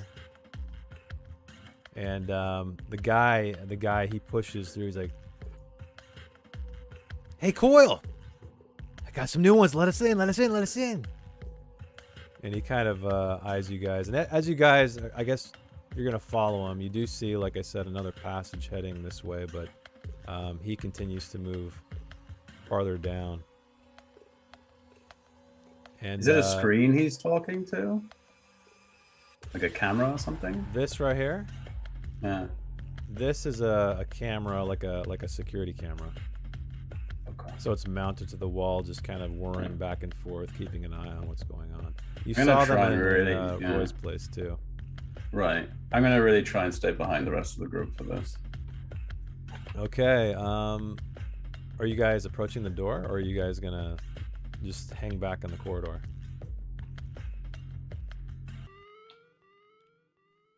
I guess. I mean, I'm trying to go get drugs, right? Yeah. You gotta be up because I gotta shrink over to the other side, so gotta really cover up that camera view and get them. Oh, all. you guys are gonna try to. You're trying to like get over here without being seen. Is that what you're trying to do? I'm trying to like stay in the back so that I can find that hatch to go outside. Oh, there's no hatch in here. Oh, so is this like the next area? It's not. This isn't like Yeah. room This is coming a up. This is bigger the next. So this is a different hallway that's gonna lead to the bigger area. Yeah. or- Yeah. Okay. So this wouldn't. So you lead... still have to find how to get outside. Right. Yeah, Yeah. So yeah, because I'm wondering like this corridor here maybe has something, but if it's that locked, then Yeah. can I like take a quick peek around the corner? Oh, there's a door there. Okay. Are you gonna walk down there, or are you just gonna kind of like take a hard right down the corridor? What kind of? I think I'm just looking. Does it look like something that leads outside, or does it seem just like It one seems of the like other a standard doors? corridor. Yeah, it doesn't necessarily seem Okay. like an airlock from what you can tell. But Okay. anyway, as you're doing this, as you guys approach the door, it opens, and inside, you guys are almost blinded by these bright blue computer lights that are just dancing off the walls or soundproofing all along the interior. And you see wires just tangled throughout the entire room ahead. And there's computers stacked everywhere.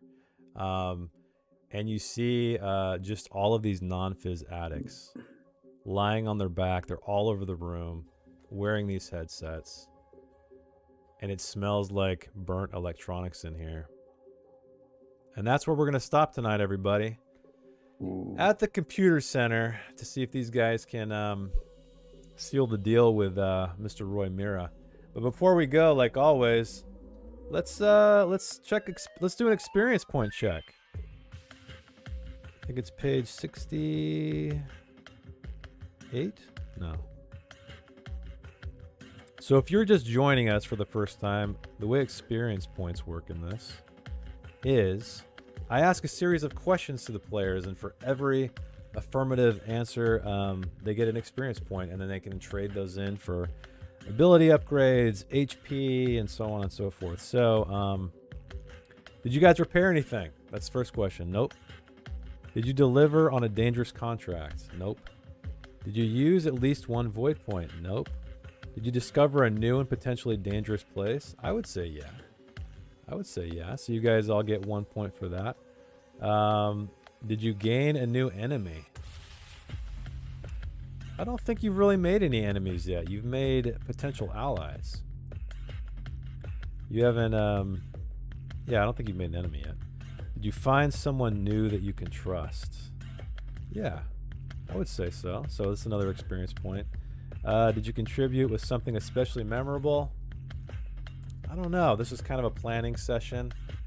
I I think the Callisto Oh, attack is Callisto. gonna. Yeah, I guess Yeah, that I was think, good. I think that Red was, gets. that was yeah. memorable, unexpected. So Ingrid will get another experience point for that. So, has anyone hit 5 yet?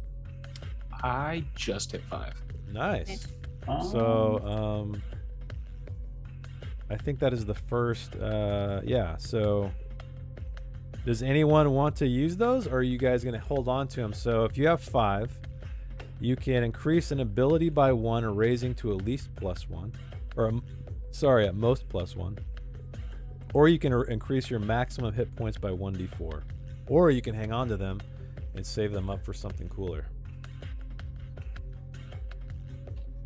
Those Any- are both any pretty takers? cool, though. Well, other ones are like cosmic mutation,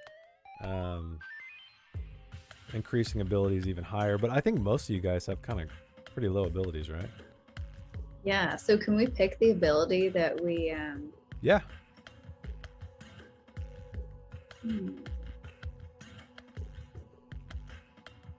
Yeah, because the other things are, it's more expensive if you want to go to +2 or higher, and it starts at six experience points. Gain a cosmic mutation is 15, and then gain 1 additional origin benefit is another 15. What page is that? It's on 60. page 60. Yeah, you can also increase your HP. Yeah, by Yeah. 1d4 if you want to. Yeah. Ooh, I don't know if I'm gonna do it right now. I'll probably Okay. decide. You're gonna for hang on it, next- hang on to it, see what happens. Maybe. Okay. Maybe. All right. Well, we I don't really can- care about the other origin benefit. I don't want to be a mobile charger. I might increase my HP because it's pretty low, and I'm about to probably get in a fight. Oh, you're What's gonna your HP? you're gonna trade it in. What's your HP? Or- 4. Oh, dang, that is low.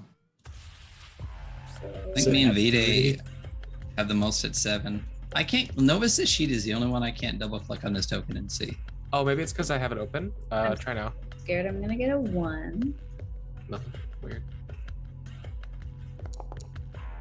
3. Yeah.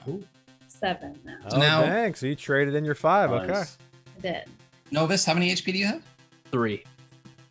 Oh, dang. So it's a good thing you got the extra. Yeah. Yeah, I'm yeah. gonna Are save you gonna mine. trade in for HP? No, I'm gonna save it for that cosmic mutation. Wow. Makes Or at least sense. Okay. try to. Okay. He's just becoming future Abe. This is what's happening. Yeah. It's, Yeah, it it really is. That's what's interesting about this system is that it's not like you're leveling up in a linear fashion. You can be like, hey, I want to like hold on to this and like for something else, but then you're also risking that because if you only have 3 hit points, you could die pretty quickly and never get the cosmic mutation. So, This is true. but anyway, yeah, that is it, everybody, for tonight. Thanks for joining us. Thank you, Christian, Death in Space Christian, for all the support. Helium Kid Cannon and Solar Field for the soundtrack. McGlintlock for the Foundry system. And the players. Thank you guys for hanging out with me and trying out this new game. So I guess we were going to do a raid next, unless, Ryan, there's anything else you want to announce. We do have the weekly scroll this week, but it's going to be a short episode. We have stuff coming up. So the plan for the following week, though, is to do Runecairn Warden Saga, which I'm very excited for. Yeah, this So just is that a dropped and Cairn hack or what? So Runecairn is a like Cairn Knave and Into the Odd hack. It already exists. Runecairn does. This is a new release, which is a combination of the intro adventure, the advanced rules, the core rules, some bonus content, stuff like that. So it's and it just came out not too long ago on Exalted Funeral. So really excited for this, but that was a plan this week. Things came up, so instead we are going to be doing part 2, I guess, or number 2 of an iWizard unboxing. For those that don't know, check out our previous weekly scroll stream of the unboxing of the iWizard. They do these wonderful zine boxes as well as a lot of other creative things, but that's what I mostly paid for, and I got a stack last time and even more this time. So I will be opening that up, seeing what goodies Laws threw in this time, and it should be really fun. So we're going to do that probably same time, 8 o'clock on Sunday. So check that out. And it's a short episode this week. That's it. And then we will do Runecairn Warden Saga the following week. Cool. Oh, and That's we all I will be Death in Space will be on a brief pause for a couple weeks. So we will resume. I believe it is the 12th. Well, we're playing next week, right? Oh, we are. Christian, are you not out next week? Oh, I'm out next week. Yeah. Yeah. Oh, I thought we were 2 doing weeks, this yeah. week and next week, and then gotcha. Yeah. Gotcha. It's next week and the week after. Yeah. So we will be back in a so couple nothing- weeks. So they have a lot of time to think Okay. about what they want to do next. And I guess we're going to raid into somebody because we got a lot of viewers right now. So thanks for hanging out after the raid, everybody. We're going to raid into somebody else now.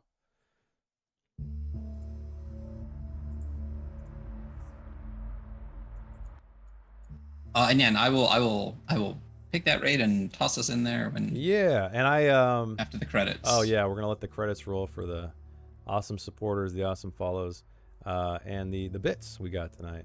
That are Blessed Christian this evening. Oh yeah, also I keep forgetting to mention this, but this game is available for pre-order at freeleaguepublishing.com, I believe. So go check it out if you are interested, and we will see you next time, guys. Bye bye. Bye.